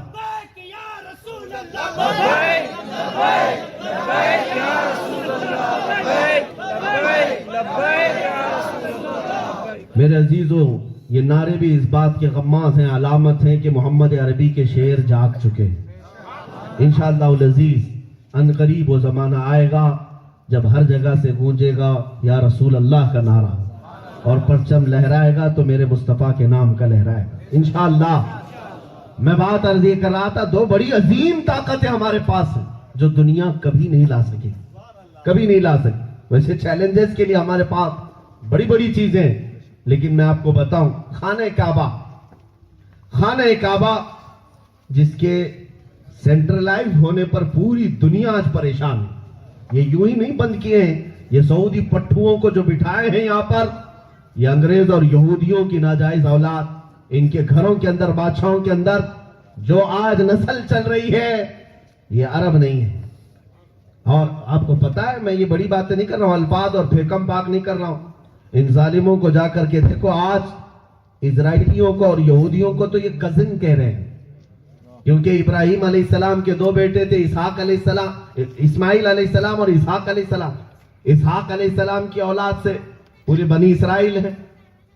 یہودی وغیرہ سارے لوگ اسحاق علیہ السلام کی اولاد میں, اور عرب اسماعیل علیہ السلام کی اولاد میں. تو اسماعیل اور اسحاق علیہ السلام دونوں بھائی تھے, تو یہ کہتے ہیں ہم دونوں چچیرے بھائی ہیں, یہودی اور یہ کزنز ہیں. بڑی دور کی کوڑی لائے. اسرائیلیوں کو کزن کہنے کے لیے اتنی بڑی دلیل, اور بغل میں پٹتے ہوئے شامی, یمنی اور فلسطینیوں کے لیے تم بھائی نہیں بن سکے, نہیں بن سکتے. یہ دجالی ہیں, انہی کی اولاد. میں جو بات کر رہا ہوں پہلے وہ سن لیں. خانہ کعبہ وہ عظمت و جلالت لے کر آج بھی مکہ مکرمہ میں ہے کیا اس کعبے کے اندر؟ میاں ایک 4 کونے کی عمارت ہے, 4 کونے کی عمارت ہے. میں سمجھتا ہوں یہاں جو بھی گھر بنایا ہوگا 40x60 کا یا 30x40 کا, اور ڈبل مالے کا, 2 منزلہ 3 منزلہ, جتنا خرچ آتا ہے نا گھر بنانے میں, اتنا ہی ایک کعبہ بنانے میں بھی خرچ آئے گا, اس سے زیادہ نہیں آئے گا. ارے اس میں تو روم بھی نہیں بنانا ہے, کوئی کچن, اندر ہال, ڈائننگ ہال کچھ نہیں بنانا, 4 کونے کی عمارت. میں پوچھتا ہوں پوری دنیا میں پھر دوسرا کعبہ کیوں نہیں بنایا جاتا؟ بڑی بات ہے. کروڑوں مسلمان ہیں اور یہ بھی بڑے بڑے پیسے والے ہیں, 4 کونے کی ایک عمارت بنا کر کالا غلاف ڈال دیتے. کیوں نہیں کیا آج تک؟ دوسرا بناتے, تیسرا بناتے. اس لیے کہ انہیں پتا ہے ابراہ بنا کر دیکھ چکا تھا پہلے کہ قریش کے ایک آدمی نے جا کر کے اس کے وہاں پیشاب کر دیا تھا. میں یہ کہتا ہوں میرے عزیزو, چیلنج ہے, 2 بڑی عظیم دولتیں ہمارے پاس. 4 کونے کی عمارت بنا تو لوگے, لیکن کروڑوں دلوں کو اپنی طرف کھینچنے والی طاقت کہاں سے لاؤ گے؟ کعبہ صرف 4 کونوں کی عمارت کا نام نہیں, کروڑوں لوگوں کے دلوں کو اپنی طرف مقناطیس کی طرح کھینچتا. ایمان والے چمک کی طرح اس کی طرف کھینچے چلے جاتے ہیں. میرے عزیزوں, ہم نے دیکھا ہے ان لوگوں کو بھی جو 40 سال تک پیسے جمع کر کے حرم کعبہ کے طواف کے لیے نکلتے. کون سی دولت ہے جو کھینچتی ہے؟ دنیا میں دوسرا بنا نہیں سکتا. قیامت تک کی بات کر رہا ہوں, قیامت تک کی. ہاں تم بہت ساری مسجدوں کو توڑ کر گھنٹے تو بجا لو گے, کعبہ بنا کر دکھاؤ. اور اگر بنا لیے تو ہر سال کا طواف, اور ہر مہینے, ہر رات, ہر دن 24 گھنٹے کسی عمارت کے ارد گرد دنیا گھومتی ہے تو صرف خانہ کعبہ کی عمارت, خانہ کعبہ کی عمارت. یہ دلوں کی کشش تم نہیں لا سکو گی. ایک چیز یہ ہے, اور دوسری چیز محمد عربی صلی اللہ تعالی علیہ وسلم کی ذات پاک. یہ وہ عظیم دولت ہے مسلمانوں ہمارے پاس دنیا کے بعد بہت سارے لیڈر آئے, انقلاب بھی پیش کیا, حریت آزادی کی باتیں کی, غلامی سے نجات دینے کی باتیں کی. بہت سارے لوگ آئے, انقلاب لائے, ریولوشن لائے, کئی چیزیں دنیا میں بدلتی رہیں. لینن کا انقلاب, مارکسزم کو دیکھا ہوگا, کمیونزم کو دیکھا ہوگا, سوشلزم کو آپ نے دیکھا ہوگا, جمہوریت, ڈیموکریٹک, یہ سارے انقلاب آئے, لیکن ان کی شخصیتیں وہ اثر نہیں رکھ سکیں جو تاجدار مدینہ محمد رسول اللہ کی ذات رکھتی. آخر کون سی چیز ہے میرے عزیزوں؟ لیڈر تو دنیا میں آ سکتے ہیں, لیکن جو جانوں سے زیادہ قریب ہے وہ صرف محمد رسول اللہ کی ذات. آج گزرے ہوئے کسی لیڈر کے لیے جان دینے کی بات کوئی نہیں کرتا سوائے میرے مصطفیٰ کے لیے. ہاں, جب تک زندہ ہے ٹھیک ہے, تمہاری جے جے کریں گے, آگے پیچھے گھومیں گے. ہاں, تم آج تاج و تخت والے ہو, تمہاری بھیڑ لگے گی, لیکن یہاں نام مصطفیٰ پر کروڑوں مجلسیں, کروڑوں مجلسیں. صرف اور صرف ہندوستان کی بات کرو, میں آج مسلسل 3 مہینے سے کوئی رات خالی نہیں, کوئی رات خالی نہیں. حضور پاک صلی اللہ علیہ وسلم, مجھ جیسے ہزاروں خطیب ہیں, ہزاروں شاعر ہیں, ہزاروں مداح ہیں, اور سب لگے ہوئے ہیں اسی نام پاک کے چرچے میں, اسی نام پاک کے چرچے میں. دنیا میں سب سے زیادہ ذکر جس کا کیا جائے وہ محمد عربی کی ذات. یہ وہ دولت ہے مسلمانوں تمہارے پاس جو دنیا چاہ کر کے بھی نہیں بنا سکے گی. روبوٹ تو بنا لیں گے, روبوٹ بنا لیں گے, آسمان پہ اڑا لیں گے, یہ میٹل پر ترقی کر سکتے ہیں, لیکن ابو بکر و عمر بنانے والی ذات صرف میرے نبی کی ہے. حیدر و عثمان بنانے والی ذات صرف میرے نبی پاک کی. لاؤ ایسی کوئی فیکٹری جس میں حبشی جائے تو بلال بن کر نکلے. ہے تمہارے پاس کہیں کوئی ہے جو صحابہ حضور پاک کے پاس آئے وہ آسمان کے تارے بن کر کے نکلے؟ وہ صرف اور صرف ایک مسنا ہے, ایک ہی جگہ ہے, وہ گنبد خضرا کی چھاؤں. عزیزان گرامی وقار, یہ 2 دولتیں ایسی ہیں جو دنیا کے پاس کبھی نہیں آ سکتی. تیسری بات, میرے نبی پاک کا زندہ معجزہ قرآن عظیم. قرآن عظیم یہ آج تک کیوں نہیں لا سکے؟ ان ظالموں نے اس میں کھوج کر کے نکالنے کی کوششیں کی.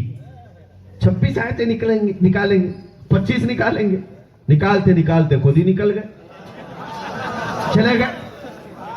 یہی ہوتا رہے گا, یہی ہوتا رہے گا. جو بھی نکالنے کے لیے آئے گا وہ نکلے گا اور سیدھے جہنم میں پہنچے گا. اور تم اپنے باپ داداؤں سے وہیں ملاقات کرو گے, وہاں ابو جہل بھی ہوگا, ابو لہب بھی ہوگا, سارے وہیں پر ہوں گے جو تمہارے انتظار میں ہوں گے. قرآن بدلنے کی بات کرتے ہو, اس کتے کو میں ایک بات بتا دوں. میرے آقا صلی اللہ تعالیٰ علیہ وسلم کا زمانہ جو تھا, قرآن عربی میں اترا ہے, قرآن عربی میں اترا ہے. اس جاہل جپٹ کو کیا معلوم جسے اردو نہیں آتی, عربی کلام کی فصاحت و بلاغت اسے کیا خبر؟ قرآن معجز بن کر کے آیا ہے, چیلنج دے رہا تھا قرآن عرب والوں کو, ان کی زبان میں اترا ہے عرب والوں کو. اور جانتے ہو اس زمانے میں ٹرینڈ کیا چل رہا تھا؟ شعر و شاعری کا, لٹریچر کا, فصاحت و بلاغت کا ٹرینڈ چلتا تھا. اور شاعر مقابلے کے لیے مکہ میں جمع ہوتے, بڑے بڑے شاعر عرب کے, عربی میں جب وہ لکھتے تھے تو پھر مقابلہ ہوتا تھا, مقابلہ ہوتا, اور جس کا سب سے اچھا شعر ہوتا اسے لے جا کر کعبے کے دروازے پر لٹکایا جاتا تھا. سبع معلقات کتاب ہے, آج کتاب ہے, یہ کعبے کی چھت پر لٹکائے جانے والے اشعار جو شعراء جاہلی لکھتے تھے.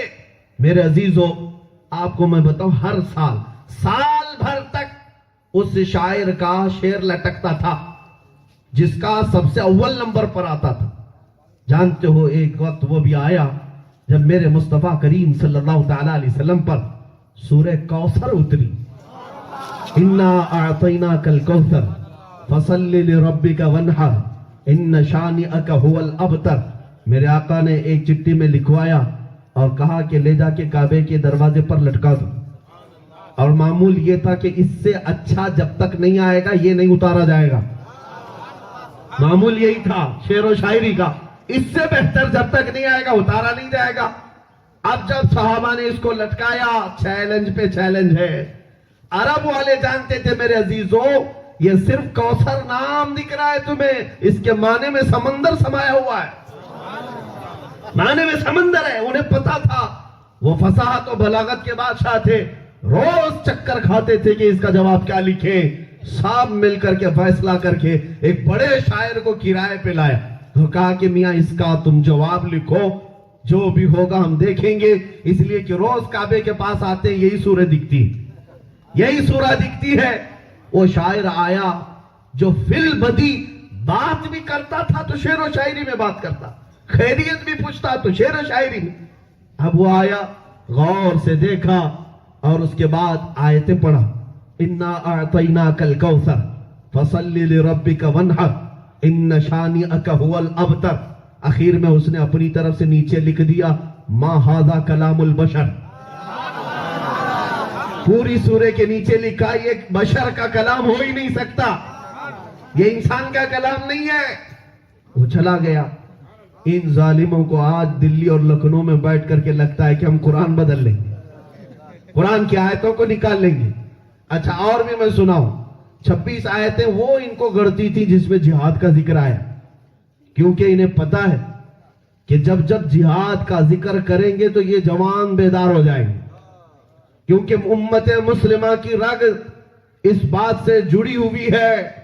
جہاد یہ ڈیفنس کا نام ہے اور ہم اس کا ذکر کرتے رہیں گے. تم چاہے ہماری گردن مارو، ہم جہاد کی بات کریں گے. اس لیے نہیں، آپ اگر ڈرتے ہو تو کوئی اٹھ کر کے جا سکتا ہے میرے بیان سے. کوئی ڈرتا ہے؟ لفظ جہاد میرے نبی پاک کی سیرت ہے. اگر اس لفظ کو ہٹا دوں تو میرے نبی کی آدھی سیرت چلی جائے گی. مدنی زندگی پوری میرے آقا کی جہاد میں ہے، لیکن جہاد کی جو یہ تشریح کرتے ہیں ہم اس کو جہاد نہیں مانتے. جس کی یہ تشریح کرتے ہیں ہم نہیں. ہم تشریح کریں گے کہ اسلام کیسے جہاد بتاتا ہے. آپ سنیے، ان کو وہ آیتیں تکلیف دہ ہیں، لیکن عرب میں ایک واقعہ یہ بھی ہوا تھا. قرآن کو نکلے تھے بدلنے کے لیے، قرآن کو نکلے تھے بدلنے اور خود بدلے. مکہ والوں نے ایک بار کیا کیا، حضور پاک صلی اللہ تعالیٰ علیہ وسلم کا یہ کلام جو ہے تھوڑے تھوڑے دنوں پر انہیں چیلنج دے رہا تھا. پہلے آیت اتری کہ ان کنتم فی ریب مما نزلنا علی عبدنا فأتوا بسورۃ من مثلہ. اگر تم کو شک ہے، اللہ فرما رہا ہے میں نے اپنے بندے پر جو اتارا ہے، تم کو شک لگتا ہے تو ایسی ایک سورہ لے کے آؤ، ایسی ایک سورہ لے کے آؤ. پھر 10 سورتوں کی پہلے بات آئی فَأْتُوا بِعَشَرِ سُوَرٍ مِثْلِهِ. پھر ایک سورے کی بات آئی، پھر 10 آیتیں لے کر کے آؤ. چیلنج کم ہوتا جا رہا تھا لیکن جواب کوئی نہیں لا رہا تھا. تو پھر ہوا یہ کہ سارے مکہ کے بڑے بڑے سیٹھ اور پیسے والے مل کر سوچتے ہیں، یمن کے، شام کے، ادھر ادھر کے جو بڑے شعراء ہیں ان کو کرایہ پہ لیتے ہیں اور ان کو پیسہ دے کر کے سوچتے ہیں کہ کچھ اس کا جواب لکھوائیں گے. پہلے زمانے سے شاید شاعروں کو پیسے دینے کا رواج ہے. خیر میرے عزیزوں، میرے نبی پاک کے نام پر جو مل جائے وہ ٹھیک ہے، صدقہ ہے، لیکن مانگ کر کے اور فکس کر کے لینا یہ تو حرام ہے. اعلیٰ حضرت رضی اللہ تعالیٰ عنہ نے اس کو حرام لکھا. خیر وہ سارے شاعر آئے، انہوں نے کہا کہ ٹھیک ہے اتنا پیسہ دینا پڑے گا. وہ جتنے لاکھوں میں بھی فکس ہوئے، کہے کہ اگلے سال حج پہ آئیں گے، بنا کے لے آئیں گے. گئے، جا کر کے 1 سال کے بعد آئے، پیسے پورے کھا کر کے آئے اور کچھ بھی نہیں بنا کے لائے. لوگ پوچھنے لگے، کہا نہیں بہت محنت کیا، ہم سے ہوا نہیں، 1 سال اور ٹائم دو اور اتنا پیسہ دو. مکہ والے اور پیسہ جمع کر کے دیے اور یہ شاعر گئے.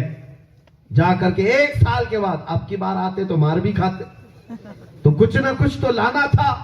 دوسرے سال آئے، آ کر کے کہا ہاں ہم ایک سورہ بنا کے لائے. ایک سورہ، وہ القارعۃ ما القارعہ وما ادراک ما القارعہ. یہ جو سورہ ہے قرآن پاک کی، اس کے مقابل میں وہ ایک اس کے وزن پہ بنا کے لائے. وہ لائے اور کہا کہ ہم ایک سورہ لے کر کے آئے ہیں اور یہ سنا دینا. سب مکہ والے کان کھڑے کر کے سننے لگے. ایک نئی سورہ شاعر بنا کے لائے مکہ والوں پہ سنانے لگے. کیا؟ الفیل ملفیل وما ادراک ملفیل خرطومہ طویل، یہ بنا ہے جس کا مطلب کیا ہوتا ہے؟ الفیل ملفیل، ہاتھی تو کیا جانے ہاتھی، وما ادراک ملفیل تو کیا جانے ہاتھی کیسا ہوتا ہے، خرطومہ طویل، اس کی سونڈ لمبی ہوتی ہے، پونچھ چھوٹی ہوتی ہے۔ یہ پورا پڑھنے کے بعد مکہ والے خود ہی ہنسنے لگے۔ ارے 1400 سال بعد آج امت ہنس رہی ہے۔ عربی جس کو نہیں آتا آپ ہنس رہے ہیں، وہ تو بڑے بڑے فصاح اور بلغا تھے، فصیح و بلیغ لوگ تھے، ہنسنے لگے، قریب تھا کہ مار ڈالتے انہیں۔ پھر شاعروں نے ہاتھ جوڑ کر کے کہا یہ ویسٹ ہو گیا، 1 سال اور دے دیجیے اور اتنے پیسے دے دیے۔ یہ قرآن کے بارے میں کر رہا ہوں، یہ چلے نکلنے قرآن بدلنے۔ اس زمانے سے ان کے باپ داداؤں نے کوششیں کی تھی۔ سنیے، پھر 1 سال کے لیے چلے گئے، جا کر کے اب کیا کریں گے؟ اب خرطومہ طویل تو چلے گا نہیں، الفیل ملفیل چلے گا نہیں۔ 3 سال کے بعد آئے، کہا دیکھو ہم یہی بات جو آج کہہ رہے ہیں، ہم بنا تو نہیں لائے، لیکن قرآن میں 4 ایسے الفاظ ہم کو ملے ہیں جو فصیح نہیں ہیں، عرب والے لوگ اس کو استعمال نہیں کرتے، تو جو عرب استعمال نہیں کرتے وہ فصاحت سے گرے ہوئے الفاظ ہیں۔ عرب جس بات کو نہیں استعمال کرتے وہ فصاحت سے گرے ہوئے ہیں، لٹریچر میں یہ فل نہیں بیٹھتے۔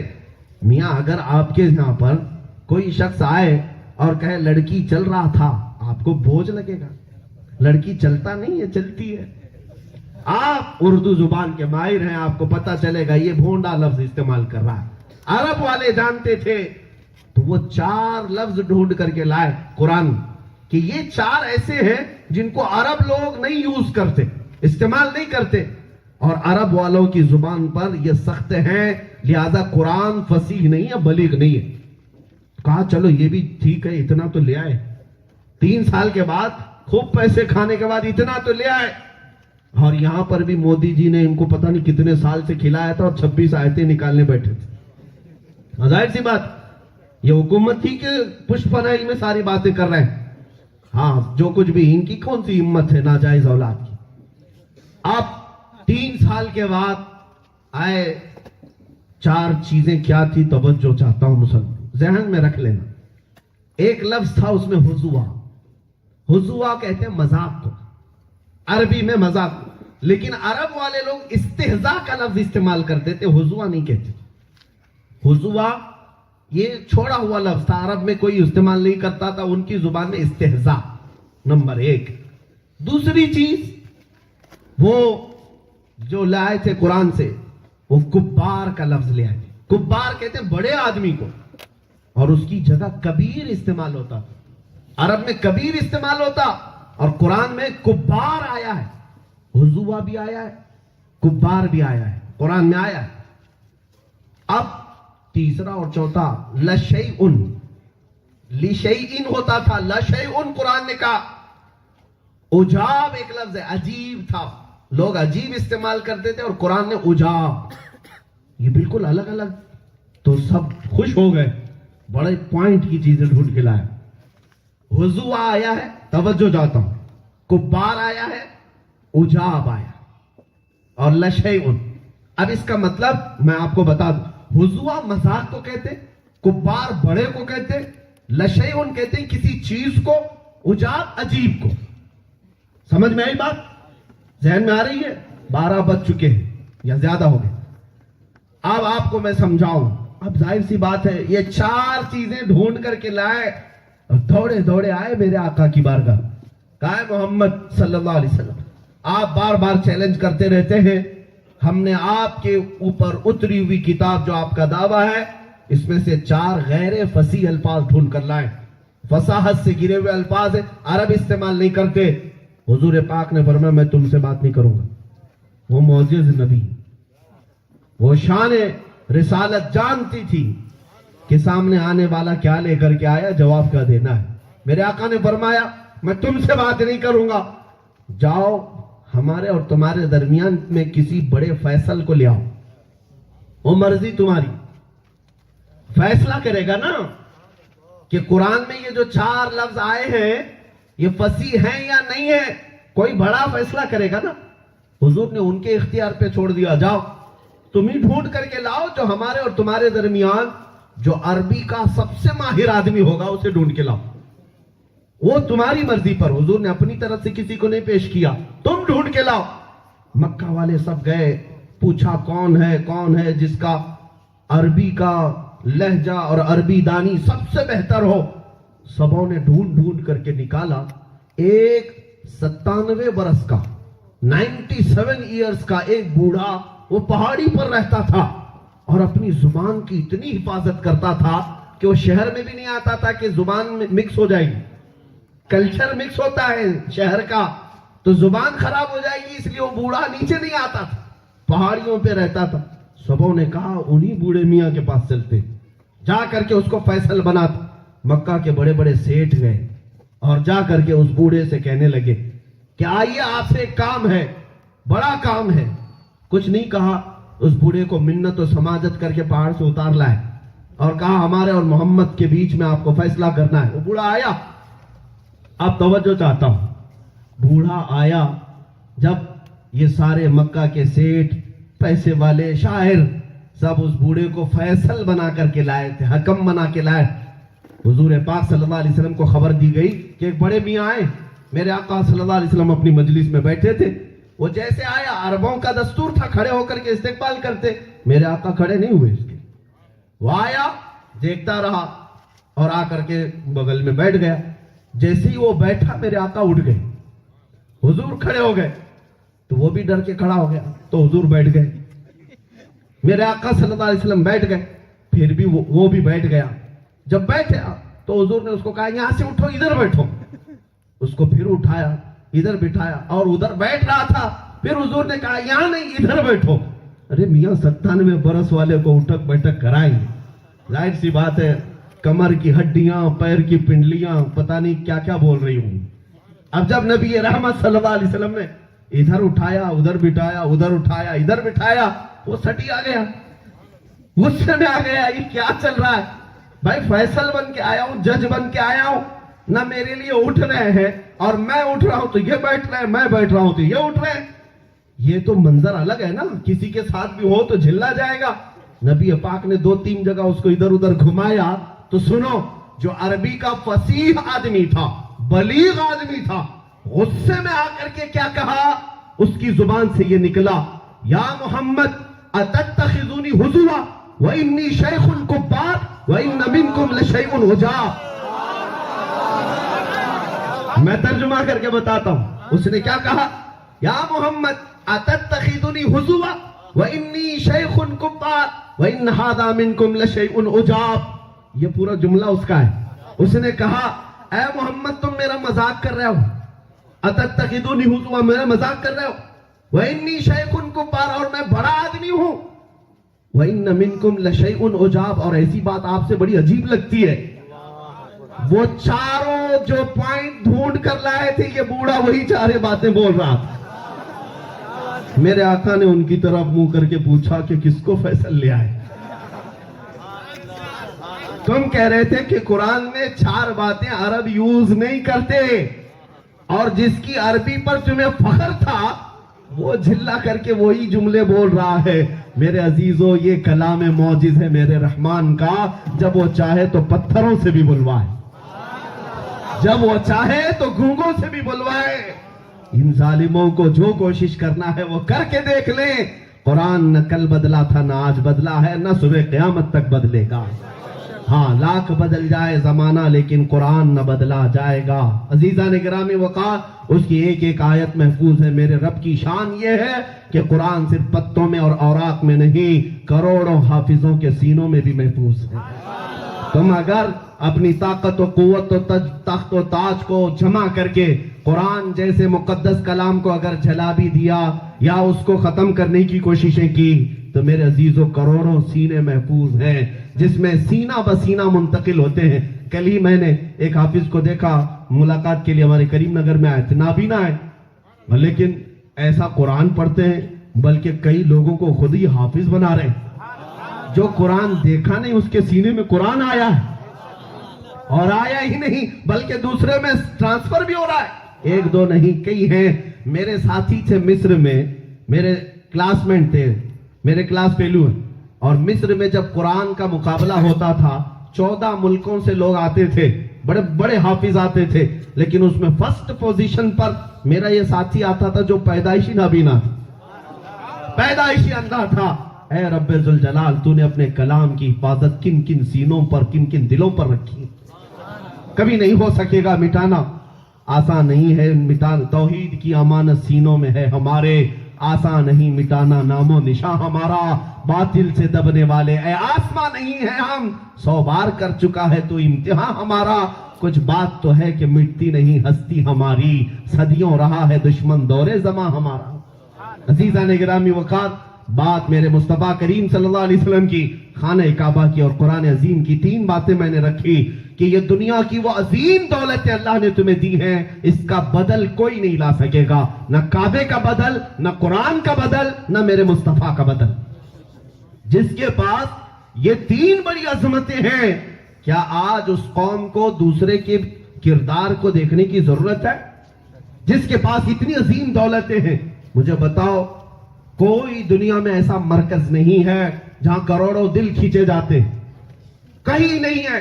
میرے عزیزوں، آپ کو اللہ تعالیٰ نے اگر استطاعت اور طاقت دی، حج اور عمرہ کیا ہوگا یا کرنے والے ہوں، وہاں کی روحانیت، وہاں کی رونقیں، وہاں کی فضائیں، اللہ اکبر، ہر کنٹری کا، ہر نسل کا، ہر نسب کا آدمی، لیکن ایک زبان میں سب کو باندھا گیا ہے، لبیک اللہم لبیک۔ اور جب وہاں پر صفوں میں ترتیب پاتے ہیں مسلمان، تو پھر وہی کہنا پڑتا ہے، ایک ہی صف میں کھڑے ہو گئے محمود و ایاز، نہ کوئی بندہ رہا نہ کوئی بندہ نواز۔ یہ شان اسلام ہے۔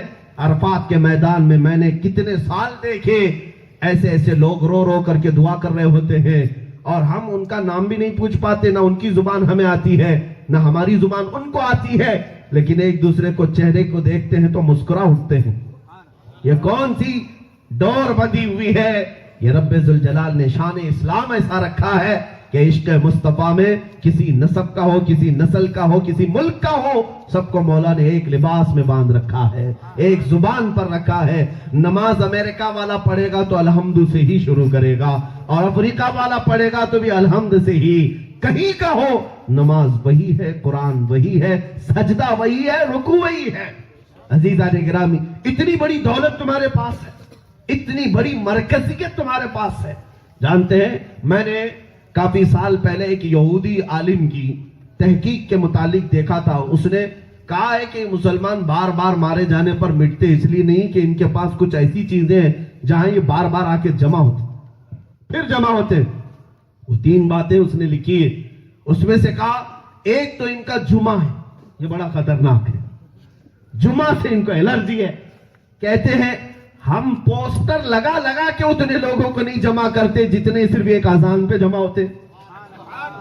جمعہ کی ہماری ہاں الحمدللہ، ارے جو 8 دن میں نہیں پڑھتا وہ بھی جمعہ میں جاتا ہے، نہیں جائے تو بیوی بھگاتی ہے، ماں بھگاتی ہے۔ لوگ تو کہتے ہیں جمعہ بھی نہیں پڑھتا کیسا مسلمان، جمعہ میں جاتے ہیں، اور امام صاحب اگر روحانیت پھونک دیے تو 8 دن پھر گرم ہو جاتا ہے۔ اگر بکھرا تھا، ادھر ادھر جا رہا تھا، تو ممبر نور سے اور ممبر اسلام سے جو کہا جاتا ہے وہ سینوں میں پیوست ہو جاتا ہے۔ یہودی کہتے ہیں یہ بڑی ڈینجر سچویشن ہے، ان کو جتنا کاٹنے کی کوشش کریں جمعہ میں جمع ہوتے، اور جمعہ نہیں پڑھنا ہے ادھر ادھر پڑھ لیتے ہیں، تو پھر ان کے پاس دوسرا جو سینٹرلائز ہے وہ عرفات کا میدان ہے۔ ارے یار جمعہ میں تو محلے والے جمع ہوتے تھے، وہاں ملکوں والے جمع ہوتے، ہاں ہر ملک والے جمع ہوتے۔ یہی جمع ہونا ان کے دلوں پر بھاری پڑتا ہے۔ خانہ کعبہ کی مرکزیت ان کو ہمیشہ تکلیف میں مبتلا کرتی ہے، یہ 2 چیزیں، اور پھر کہتے ہیں ان کے بچوں کو مارو، ان کے گھروں کو توڑو، یہ 7 چیزیں سہ لیتے ہیں، لیکن ان کے نبی کو چھیڑو تو یہ سب سڑکوں پہ آتے۔ یہ کیا بات ہے؟ پھر ان یہودیوں نے کہا تھا جو اقبال کہتا ہے، یہ فاقہ کش موت سے ڈرتا نہیں ذرا، روح محمدی اس کے بدن سے نکال دو۔ روح محمدی اس کے سینے میں ہے، 1000 ٹکڑوں میں بھی بدل جائے اس نام پہ پھر جمع ہوتا ہے۔ میں نے پریکٹیکلی دیکھا میرے عزیز، پریکٹیکلی 6 مہینے قبل میرے مصطفیٰ کی عظمت پر کوئی کتا بھونک رہا تھا، میں نے ایک آواز اٹھائی تھی، وہ میرے جذبات تھے بلکہ وہ ہر مومن کے جذبات تھے. اگر مقابلہ کرنا ہے، کیونکہ اب کورٹ کچہری FIR پروٹیسٹ بہت ہو چکا تھا، ہمارے پاس یہی ایک چیز تھی، آؤ دیکھتے ہیں آمنے سامنے مقابلہ کر لیا جائے، حق و باطل کو ایک بار پوری دنیا کے سامنے آشکار کر دیا جائے. اور وہ آنے کی ہمت کبھی نہ کر سکتے تھے اور نہ کریں گے. لیکن میں نے جب اعلان کیا اس کے بعد میں جانتا ہوں دنیا بھر سے ہندوستان بھر سے ہر وہ مومن، ہر وہ مسلمان جو ہزاروں خانقاہوں میں، ہزاروں سلسلوں میں بٹا ہوا ہے، لیکن ہر ایک کا میرے سامنے میسج تھا، ہر ایک کے ساتھ، ہر ایک کی زبان سے میرے لیے محبت تھی. وہ صرف اس لیے میں نے محسوس کیا آج بھی اگر میرے مصطفیٰ کی بات کی جائے تو یہ ہزاروں چیزیں پھر سے ایک نقطے پر جمع ہو ہی جاتی. صرف ایک گنبد خضرا کی چھاؤں ایسی ہے جو پوری امت کو آج بھی متحد کرتی ہے. اسی لیے میں کہتا ہوں بات کرو تو صرف میرے مصطفیٰ کی بات کرو، نبی پاک کی بات کرو. کوئی جھگڑا نہیں ہے، ساری چیزیں ختم ہوں گی. ہاں میں اتحاد انہی سنیوں کی بات کر رہا ہوں جو عشق مصطفیٰ سینے میں رکھتے ہیں، باقی لوگوں سے میں نہیں. ہاں حضور کی محبت ہمارے لیے اصل ایمان ہے اور انہی کو ہم مسلمان بھی سمجھتے ہیں. عزیزان گرامی وقار، یہ تین دولتیں جس کے پاس ہیں، مجھے بتاؤ کیا آج اس جوان کو یہ زیب دیتا ہے کہ وہ دنیا دار، لچھے دار اور فیشن زدہ لوگوں کے پیچھے چلے؟ جس کے پاس دنیا کا سب سے حسین چہرہ موجود ہے، جس کو دیکھ کر حسان بن ثابت کہے وَأَحْسَنُ مِنْكَ لَمْ تَرَ قَطُّ عَيْنِي وَأَجْمَلُ مِنْكَ لَمْ تَلِدِ النِّسَاءُ. اس حسن دو عالم کو امام اہل سنت کہیں وہ کمال حسن حضور ہے کہ گمان نقص جہاں نہیں، یہی پھول خار سے دور ہے، یہی شمع ہے کہ دھواں نہیں. اے نوجوانوں میں تمہیں پوچھنا چاہتا ہوں، جھنجھوڑتا ہوں، ذرا اپنے دل پر ہاتھ رکھو. کیا تمہیں یہ زیب دیتا ہے؟ تمہیں اللہ تعالیٰ نے اگر سب سے بڑی کوئی نعمت دی ہے تو اپنے سب سے عزیز اور محبوب رسول کو تمہارے درمیان بھیجا. کیا خبر کہ پچھلی امتیں کس قدر تمنائیں کرتی تھی، تمہارے بن مانگے اللہ نے اپنے محبوب کو تمہارے درمیان رکھا. اس نبی کی برکت ہے کہ عذابات نہیں آتے، اس نبی کی برکت ہے کہ مولا تعالیٰ ہمیں کھلا پلا رہا ہے، ساری چیزیں عزتوں سے نواز رہا ہے. میں ان غلاموں سے پوچھتا ہوں جو اللہ تعالیٰ نے تمہیں اپنا سب سے عظیم محبوب دیا، اس کی امت کو یہ کیسے زیب دیتا ہے کہ وہ دنیا داروں کے نقشے قدم پر چلے، کسی اور کے طور طریقے کو اپنائے، کسی اور کا فین بن جائے؟ میرا دل اس وقت زیادہ درد کرتا ہے جب میں اس جوان کو دیکھتا ہوں جس کا نام محمد بھی ہے، احمد بھی ہے، عبداللہ بھی ہے، حامد بھی، خالد بھی، لیکن بات کرتا ہے کسی ہیرو کی، ایکٹر کی، ایکٹریس کی، زبان پر گانوں کے نغمات، فلموں کے ڈائلاگ یہ دن بھر اس کے مچھلتے رہتے ہیں. پھر میں محسوس کرتا ہوں اے جوان، تجھے اللہ تعالیٰ نے کتنی بڑی دولت دی تھی اور تو نے اس دولت کو ٹھکرا کر کہاں دنیا داروں کے پیچھے لگ گیا، کہاں ان کے برے اخلاق کی طرف لگ گیا. تو نے اپنی داڑھی بار بار چھلا کر گٹر میں صرف اس لیے ڈالی کہ لوگوں کو دکھانا تھا تجھے اپنا چہرہ، لوگ کیا سمجھیں گے. لیکن تجھے اس بات کا خیال نہیں آیا کہ قبر میں پہنچوں گا تو مصطفیٰ کیا سمجھیں گے، میرے نبی کیا سمجھیں گے، اس کا خیال نہیں آیا. تم نے اپنے جسم کو، اپنی شناخت کو، اپنی آئیڈینٹیٹی کو مٹا ڈالا، ختم کر دیا. اسی لیے تو اقبال کو پکار کر کے یہ کہنا پڑا تھا یوں تو سید بھی ہو، مرزا بھی ہو، افغان بھی ہو، ذرا یہ تو بتاؤ کیا تم مسلمان بھی ہو؟ یہ اقبال کو کہنا اسی لیے پڑا تھا کہ تم وضع میں نصارہ تو تمدن میں یہود. غنود یہ وہ مسلمان ہیں جنہیں دیکھ کے شرمائے یہود. کیوں اس طرح کے اخلاق و کردار ہمارے گلیوں میں آ گئے، ہمارے محلوں میں آ گئے؟ ان تمام چیزوں کو بدلنے کی ضرورت ہے میرے عزیزوں. میرے نبی پاک نے سب سے عظیم اخلاق ہمارے سامنے لائے، وہ عظیم ذات ہے ہمارے پاس. لہذا مسلمان چور نہیں ہو سکتا، مسلمان جھوٹا نہیں ہو سکتا، مسلمان خیانت دار نہیں ہو سکتا، مسلمان بد نگاہی کرنے والا نہیں ہو سکتا، مسلمان لوگوں کے مال کو ہڑپ کر کے غبن کرنے والا نہیں ہو سکتا. نبی پاک کے اخلاق جس کے پاس امانت ہے وہ دنیا کو امانت ہی سکھائے. میرے نبی رحمت صلی اللہ علیہ وسلم کی تعلیمات کے تم امین ہو، سفیر ہو، دنیا آپ سے سیکھے گی نبی رحمت کیسے تھے، آپ کے اخلاق سے سیکھے گی مصطفیٰ کریم کی ذات کو. آپ کو پتہ نہیں ہے کیا آپ کے اخلاق و کردار ترجمانی کرتے ہیں میرے عزیز؟ ترجمانی کرتے ہیں. جو دنیا کے غیر مسلم ہے وہ تمہیں دیکھ کر تمہارے نبی کو پہچانیں گے. اگر تم نے اخلاق و کردار برے کر دیے، کہیں ایسا نہ ہو کہ وہ تمہارے مصطفیٰ کریم کی ذات پر کیچڑ اچھالے، اور وہ کیچڑ اچھالنے کا ذریعہ اگر تم بنتے ہو، اس سے بڑھ کر کے بری بات ہمارے لیے کیا ہو سکتی ہے؟ اس سے بڑھ کر کے ہمیں مر جانے کی بات کیا ہو سکتی ہے؟ میں نے ایک بات محسوس کیا اپنی زندگی میں. میلاد کی شب گزری اور دن آیا، میں سفر سے تھا، اتفاق سے آندھرا سے ہی اپنے وطن آیا، ٹرین سے اتر رہا تھا فجر کے وقت. تو ایک نوجوان میرے پاس آیا اور کہا کہ حضرت آج 12ویں میلاد کی 12ویں تاریخ ہے اور جلوس تو نکلے گا، لیکن مجھے کوئی ایک ایسا کام بتائیں جو میرے آقا کو خوش کر دے. حضور پاک کی کوئی سنت. ظاہر سی بات ہے، مٹھائیاں بانٹنا، کمکمے لگانا، لائٹنگ لگانا اور جھومنا، یہ سب اپنی جگہ پر خوشیوں کے اظہار. میرے نبی کے اخلاق کو لوگوں میں تازہ کرنا یہ اپنی جگہ پر ہے، اس کا اثر اور الگ ہے. ذہن میں کچھ بات آئی، میں نے کہا ہم سفر سے آئے، تو بھی آئے، میں بھی آئے. میرے نبی پاک کی ایک عظیم سنت تھی، اللہ کے حبیب صلی اللہ علیہ وسلم بوڑھے اور کمزوروں کا بوجھ اٹھاتے تھے. اگر کوئی بوڑھا ہے اور کمزور ہے تو اس کا سامان میرے آقا اپنے کندھوں پر اٹھا کر چلتے تھے جہاں تک وہ جائے. یہ میرے آقا کی عظیم سنت تھی. میں نے کہا اگر تجھے میسر ہو اسٹیشن میں کسی کا بوجھ اٹھانا تو اٹھا دے، میرے آقا کی روح خوش ہو جائے گی. حضور پاک صلی اللہ تعالیٰ علیہ وسلم کو ایک بہترین تیری طرف سے نظرانہ ہے. وہ گیا دوڑتا ہوا، ایک عورت اتر رہی تھی، نان مسلم تھی، اور 2 بڑی بڑی تھیلیاں اس کے ہاتھ میں تھی. یہ جوان لڑکا ہے، جا کر کے اس سے کہا کہ اماں جی مجھے دے دو، میں لے کر چلتا ہوں. وہ گھبرائی، کہا کہ تجھے کیوں دوں، اجنبی آدمی ہے. وہ پیچھے لگ گیا کہ دے دیجئے، آپ کے لیے بوجھ ہے، میں اٹھا کر کے جاؤں گا، پہنچا دوں گا ٹیکسی میں جہاں تک جانا ہے. اس عورت نے کہا بیٹا تو نہ کلی دکھتا ہے نہ حمال دکھتا ہے، کیوں میرے تھیلیاں اٹھانے آیا؟ اس لڑکے کو کہنا پڑا اماں جی بات یہ ہے کہ آج ہمارے پروفیٹ محمد صلی اللہ علیہ وسلم کا برتھ ڈے ہے، ان کی ولادت کا دن ہے، اور میں ان سے بہت محبت کرتا ہوں، اور ان کی یہ سنت تھی، ان کا طریقہ تھا، جب بھی کوئی بوڑھا اور کمزور دکھتا تو اس کا سامان اپنے کندھے پر اٹھا کر چلتے. میں ان کا عاشق ہوں، میں ان کا غلام ہوں. میں چاہتا ہوں کہ آج ان کے جنم دن پر بوجھ اٹھا کر کے ان کو خوش کر دوں.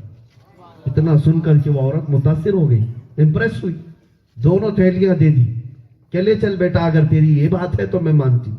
لے کر کے وہ نکلا اور اس عورت کا سامان پہنچایا جہاں تک پہنچانا تھا، اور نمبر اس نے لے لیے تھے، شیئر کر لیے تھے. بات آئی گئی ہو گئی، عورت اپنے گھر چلی گئی، یہ اپنے گھر گیا. 6 مہینے 7 مہینے کے بعد یہ رابطہ کرتا ہے، مجھے بتاتا ہے کہ میں تو وہ کام کر کے بھول گیا تھا، مجھے خبر بھی نہیں تھی کہ اس کا کیا اثر ہوتا ہے. 6 مہینے کے بعد وہ خاتون مجھے فون کرتی ہے، پوچھتی ہے بیٹا کیا حال ہے، تجھے پتا ہے ہم ملے تھے، بھڑکاتا رہتا ہے آج کل اس طرح سے یا جھڑکتا ہے. اس صاحب نے کہا تجھے اگر پیسے واپس چاہیے تو تو محمد کے پاس جا، محمد صلی اللہ تعالیٰ علیہ وسلم کے پاس جا. وہ آیا نبی آخر الزمان صلی اللہ علیہ وسلم کے پاس، میرے آقا صلی اللہ تعالیٰ علیہ وسلم کے پاس. اس نے اپنی بپتا بیان کی کہ ابو جہل میرے اتنے پیسے دبا کر بیٹھا، دیتا نہیں. حضور نے فرمایا ٹھیک ہے چلو. ہاتھ پکڑا اور لے کر نکلے. ابو جہل حرم کعبہ کے پاس نظر آیا، اس کو پکار کر کے کھڑا کیا. جب وہ آیا تو میرے آقا نے گرج کر کے کہا کیا تو اس کے پیسے دینے باقی ہیں؟ اس نے کہا ہاں دینا باقی تو ہے. کہا کب لوٹا رہا ہے، کب لوٹا رہا ہے؟ وہ نبی پاک کا جلال تھا ایسا کہ ابو جہل انکار نہ کر سکا. کہا ابھی دیتا ہوں. گھر سے منگوایا اور اسی وقت اس شخص کو دے دیا، اسی وقت دے دیا. وہ پنگا لینا نہیں چاہتا تھا. میرے عزیزوں، دشمنی تو مکہ میں وہ کر رہے تھے، لیکن جب نبی پاک جلال کا چہرہ دکھاتے، کس کے لیے؟ مظلوموں کے انصاف کے لیے، غریبوں کا حق دلانے کے لیے. یہ مومن کی شان ہو کہ نبی پاک کا جو غلام ہے کسی پر ظلم ہونے نہ دے. آج سے یہ عہد کرو، نہ ہم ظلم کریں گے، نہ ظلم سہیں گے، اور نہ کسی پر ظلم ہونے دیں گے. یہی ڈیموکریسی ہے. ہاں، for the people, by the people, to the people بول بول کر کے ڈکٹیٹرشپ لے آتے ہیں. اصل جمہوریت تو یہ ہونی چاہیے نہ ظلم کریں گے، نہ ظلم سہیں گے، نہ کسی پر ظلم ہونے دیں گے. یہ اصل نظام ہے. یہاں چور بیٹھے ہوئے اور جمہوریت کی بات کر رہے ہیں، ڈاکو بیٹھے ہوئے جمہوریت کی بات کر رہے ہیں. میرے عزیزوں، مجھے اس بات کا کوئی خوف نہیں. حکومت وقت سے آنکھ ملا کر کے بات کرنا، یہ بھی میرے نبی نے ہمیں سکھایا ہے. اور فرمایا ان افضل الجہاد کلمۃ الحق عند سلطان الجائر. سب سے افضل جہاد ظالم بادشاہ کے سامنے حق بات بلند آواز سے کہنا. اگر ہمارے پاس تیر و تلوار نہیں تو مولا کی دی ہوئی زبان تو ہے، اور ہم بولیں گے، اس ظلم کے خلاف بولیں گے، اس ظلم کے خلاف بولیں گے جو آج ہم اپنی آنکھوں سے دیکھ رہے ہیں. یہ کیا سمجھتے ہیں؟ یہاں پر ڈیموکریسی اور جمہوریت کا مطلب یہ ہے کہ تم جو کرو اس کو سب ہم سہ کر کے چلے جائیں. تم مسجدیں توڑو، اپنے مرضی کے مطابق فیصلے کراؤ، سپریم کورٹ، ہائی کورٹ سب بدل ڈالو، اور اپنی چربی ان کے منہ میں رکھ کر کے ان ججوں سے جو چاہے انصاف کروا دو، اور جو چیز نہیں تھی اس کو بنا دو. یہ کبھی کتے کو شیر بنائیں، شیر کو لومڑی بنائیں، یہی ساری چیزیں نہیں ہو رہی آج. میرے عزیزو، اس پر بات کرنے پر یہ اگر ہمیں اگروادی کہتے ہیں تو کہہ لو. ارے ان نہتے کشمیریوں پر آواز اٹھانے کو یہ جرم سمجھتے ہیں جو سالوں سے آج غربت کی چکی میں پس رہے ہیں. روز ایک جنازہ ان کا اٹھتا ہے، روز خون دیکھتے ہیں، اور ان کی عادت سی ہو گئی ہے. وہاں کوئی ماں اپنے بچے کی جوانی دیکھنے کے انتظار میں نہیں ہوتی. اسی لیے کشمیری تو یہ لکھتے ہیں، سوچ سمجھ کر کے ہم سے محبت کرنا، اکثر ہمارے جنازے جوانی میں اٹھ جاتے ہیں. ان کے حالات ہیں میرے عزیزوں، ان کے متعلق آواز اٹھانے کے لیے ہمارے ہاں حالات یہ ہیں کہ بات کرو تو انہیں لگتا ہے کہ اگروادی ہے، کٹر آدمی ہے. انصاف کی بات کرنا میرے نبی رحمت نے ہمیں سکھایا ہے، اور ہم حق بات کر رہے ہیں. ظلم چاہے ایک ہندو پر ہو، ایک کرسچن پر ہو، ایک سکھ پر ہو، آواز اٹھانا محمد عربی کے غلام کا کام ہے. اور ہم حسینی ہیں، اور ہمیں حسین اعظم نے یہی سکھایا ہے، نہ ظلم کریں گے اور نہ ظلم سہیں گے. ہاں، حق بات کہہ کر کے جائیں گے، چاہے گردن کٹ جائے، چاہے ہمارے ٹکڑے ہو جائیں، حق بات کر کے جائیں گے. مسلمانوں، آپ بھی بیدار ہو جاؤ. یہ کون سی سیاست اور کون سی راجنیتی ہے جس میں آج مسلمانوں کو ایسی گہری نیند میں سلایا گیا ہے، ایسی گہری نیند میں کہ ان کے پڑوسی چیخ رہے ہیں، ان کو خبر ہی نہیں ہے. تریپورہ جلتا رہا، آسام میں لوگ پٹتے رہے، اور ان کی لاشوں پر یہ کرسیاں بچھاتے رہے. ہمارے علماء، ہمارے لیڈر، ہمارے قائدین ہمیں صبر کی تعلیم دیتے رہے. میں سارے علماء کی بات نہیں کرتا، اللہ ماشاءاللہ آج بھی جید اور باوقار علماء موجود ہیں جنہوں نے آوازیں اٹھائی حق کے لیے. عزیزان گرامی وقار، لیکن بات تو یہ تھی کہ میرے نبی پاک نے فرمایا تھا سارے مومن ایک جسم کی طرح، ایک عضو کو تکلیف ہو تو پورے جسم میں تکلیف ہونا چاہیے. سندھ کے ایک بادشاہ نے چند عورتوں کو قید کیا تھا تو محمد بن قاسم عرب سے نکل کر کے آ گیا تھا ان چند عورتوں کو آزاد کرانے کے لیے جن پر ظلم ہو رہا تھا. یہاں ہماری بہنوں پر ریپ ہو جائے، ان کی عزت لوٹ لی جائے، یہ چیختی چیختی مر جائیں. کہاں ہے محمد بن قاسم جیسا جوان؟ وہ 19 سال کی عمر میں عرب سے آ گیا تھا عورتوں کو انصاف دلانے کے لیے. عزیزان گرامی وقار، کل میری باتوں کا خلاصہ یہی ہے کہ حضور پاک کی طرف لوٹاؤ. ان کے اخلاق کو چھوڑ کر دنیا میں کسی کا اخلاق نہیں ہے. وہ مکارم اخلاق کے بلند و بالا مقام پر تھے جس کو دیکھ کر کے ہی سارے خطبہ، سارے بلغا، فصحا نے کہا تھا تیرے آگے یوں ہیں دبے لچے فصحا عرب کے بڑے بڑے، کوئی جانے منہ میں زبان نہیں بلکہ جسم میں جان نہیں. ہماری کامیابی کا راز ایک ہی ہے، ہماری بلندی کا راز ایک ہی ہے، جس کو اقبال برسوں بعد، بلکہ میں کہتا ہوں اقبال قلندر لاہوری شاعر مشرقی ساری شاعری، سارے اشعار کو نچوڑ دو، اور نچوڑنے کے بعد جو چند بوندیں ٹپکیں گی، میں سمجھتا ہوں ان بوندوں کا نام یہ ہے جو اس نے کہا تھا کہ محمد سے وفا تو نے تو ہم تیرے ہیں. یہ جہاں چیز ہے کیا، لوح و قلم تیرے ہیں. ایک آیت کا ترجمہ کا عکاسی کرتا ہے یہ شعر کہ تم اگر چاہتے ہو کہ بلندی ہو، سرفرازی ہو، کامیابی ہو، ایک ہی راستہ ہے، چلو اس تاجدار مدینہ کے پیچھے، اس گنبد خضرا کی چھاؤں میں آ جاؤ۔ یہاں پر میٹل نہیں انسان بنائے جاتے ہیں، یہاں پر مشینیں نہیں لیکن حیدر کرار بنائے جاتے ہیں۔ عزیزان گرامی کی محمد سے وفا تو نے تو ہم تیرے ہیں، یہ جہاں چیز ہے کیا لوح و قلم تیرے ہیں۔ ورنگل کے غیور مسلمانوں کو میں اس بات پر چھوڑ جاتا ہوں، زمانہ بڑی پیچیدگیاں لا رہا ہے، امتحانات لا رہا ہے، چیلنجز لا رہا ہے۔ میرے جانے کے بعد ہو سکتا ہے ہم دنیا سے اب رخصت ہو جائیں، ہمارے جنازے اٹھائے جائیں، لیکن میرے عزیزوں کسی خطیب کا بھی انتظار کرتے نہ رہو، کسی اور مقرر کے انتظار میں نہ رہو کہ ہمیں جگائے گا۔